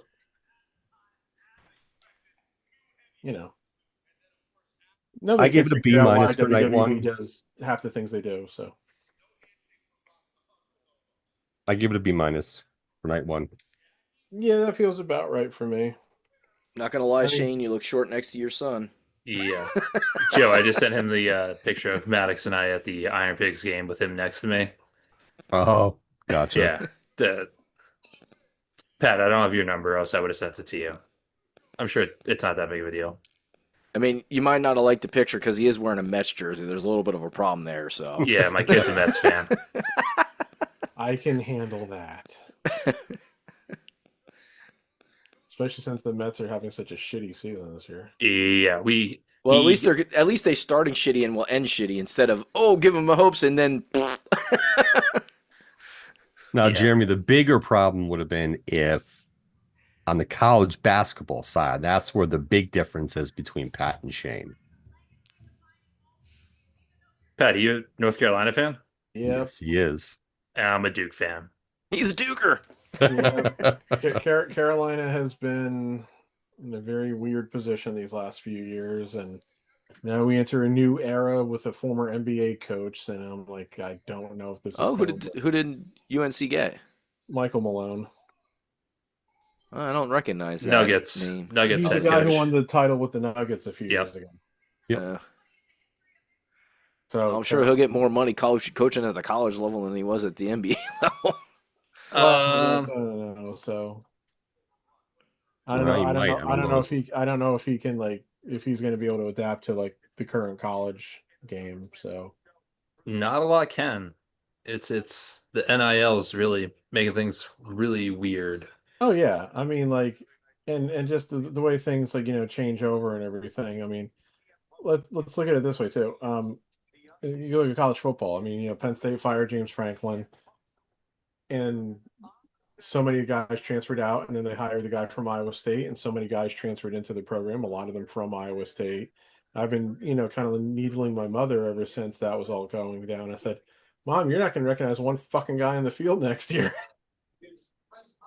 And it's one of those things we talked about a bunch of times, but they really need to get for all sports the transfer portal under control. Like it's out of There needs to be control limits. at this point in There time. needs to be some better defined criteria and regulations about it. Rules, guidelines, a lot of stuff. You can't put the genie back in the bottle or the toothpaste back in the tube or insert your cliche here. You're never going to be able to. So anybody wants to go back to the way it used to be, dude, it ain't gonna happen. It just not the way. No, they just need to get it under control. Whatever that means from rules and regulations, that's what it means. But yeah, the transfer portal is going to be there. It's Pandora's box is open, but they opened it up and kind of just didn't regulate it at all and just said, "Here you go. Well, you can transfer from this time to this time," and that was it. Like that's all the rules were. I know there's more to it, but that seems like the main rule is, hey, you can only do it during this time of the year. Yeah, there's only Well, that's open the whole thing. windows, There and the has to be, open like windows aren't at the greatest spot of the season either. right. And you have to remember that one of the reasons, again, why stuff like this existed after years of complaining about it, again, is remember, coaches were always free to leave whenever the hell they wanted to in pursuit of, more money, essentially. But it's Right. like, oh, but then the player, it has to stay there unless, they want to lose a year of eligibility, sit out, wait, all this other shit. So it's like, so there had to be a more equitable system along those lines. But now it's just, again, we still need to try to figure out a better Well, way of in doing the it. end, and they finally decided to go with the NIL stuff because essentially a way to entice kids to stay in college instead of having them leave right away for the NBA. Like we can pay you, like we got so much money to be able to give you guys to be able to play at the college level. And then Because if they don't do that, they're still going to have kids that are going to leave for the NBA after 1 year anyways. But you can entice some of these guys that are kind of on the fence with some of this NIL money to stay because they're still making money while they're playing college basketball. well, the downside to that is the NIL money is being used to lure one kid from one college to another. Yes, and that's another bad part. Yep. So some of that needs to be. I think there should be a cap on NIL money given to a kid. There needs to be like a tier process or just a cap in general. There needs to be something in regards to it. Yep. But nonetheless, I think night one was decent. I give it a B minus. Pat, you give it a B minus. I would say that maybe even up to a B, because there was, other than the 6-woman tag, I don't feel like there was anything that was bad. But again, it's also a thing where it's like, well, did anything really stand out though? And it's like, Not really. The Viper came back. I mean, yeah. I mean, we could say that, but I mean, so it's like based upon what actually happened here on night one, it's like, okay, who challenges Liv next? Like, is Stephanie finally going to be ready to come back? Because obviously that's what held everything up there. What happens now with the Usos and Jacob after losing? Both with their relationship with Roman and just their interactions with each other. Obviously Cody's going to have to go with Orton now, but what's next for Punk? Who's the next guy to challenge him on SmackDown? Yeah. And then obviously what do you do with Oba now? What's next for Oba? So yep, we got a lot of stuff to figure out. Yeah, I think there was talks about KO coming back too, but that doesn't see it. He would have come back tonight, I would assume. I'm not surprised that Owens wouldn't come back tonight, especially when they had Orton coming back. Right. doesn't- Okay, fair, it doesn't- fair. Yeah. Yeah. Doesn't He'd really come do back in anything for Sammy's him. match versus Finn, if anything. Oh, yeah. As long as they don't rehash the Sammy and him thing. Like, I'm tired of like them rehashing that. They've only done story, it a like- billion times. Like, what's one more? Well, I mean, they could be. Owens is probably going to get cheered when he comes back, so it's like you could be doing like face Owens and Yeah. heel Sammy, which I'm not sure if they've ever had that dynamic before. So I don't think so. yeah, I feel like it's always been heel Sam or face KO, Sammy, yeah. heel Owens, or they've been aligned the same way. Correct. you Yeah. know, So the Hell in a Cell match went 11 minutes 40 seconds. Oof. Just over 10. You know what they could do is just bring Sammy back. Wasn't he El Generico? El Generico, yep. In RKO, RHO, ROH. ROH. Yeah, that one. Ring of Honor, not Ring Honor of. Yeah, they could have him come back as El Generico. That would be fantastic. Why not? Who cares? Well, I mean, it work. We got but- AAA now, so anything goes. He wouldn't be able to talk though. That was the whole thing with El Generico. He didn't talk. Yeah, you need a mouthpiece. Oh, the Cubs tied it up there, Patrick. Oh, great! I haven't seen that yet. How is that possible? Solo home run. I didn't think I was behind. So my feed is behind. How lovely. All right. Well, I guess we can wrap up the live stream for this evening. Ladies and gentlemen, we will be back tomorrow evening for night 2 of the good Slam of Summer. The Summerfest, as Jeremy Piven so famously said. I like the Slam of Summer better. The Slam of Summer. I mean, the Slam of Summer does sound pretty funny. Slam of your what? Because I can use it in multiple ways that are very fun. But anywho, It is summer, and we are going to slam. yeah. But all right then. We will see everyone Wait. tomorrow. What? God damn you. He came back tonight. Isn't it fair to let him do the sign off like he always does? No, it's I okay. mean, You can sign off. Is It's he all right. I'm good. does he have his green card back in order to do that? Does he have his hall pass back for that? Why are you asking? I'm playing me? hooky. He's right there. All right, Jerry. Guys, I'm okay. You You can guys sign can. off. Someone else can do it. It's okay. Go ahead, Jerry. Just Oh, sign you're talking off. about you're talking about Jeremy. Oh, okay. Go ahead, Jeremy. All right, fine. I will take back over. Coming to you live and in person. In living This color. is the end. This is the Anyways, well, thank you all for watching. We do appreciate it. We hope you enjoyed the time with us. We talked a lot of all day while we were here. While I you were used that here. instead of while I was here. Yeah, and before I got here. But we appreciate you all. Like, subscribe, cheer us on from the sidelines as you always do.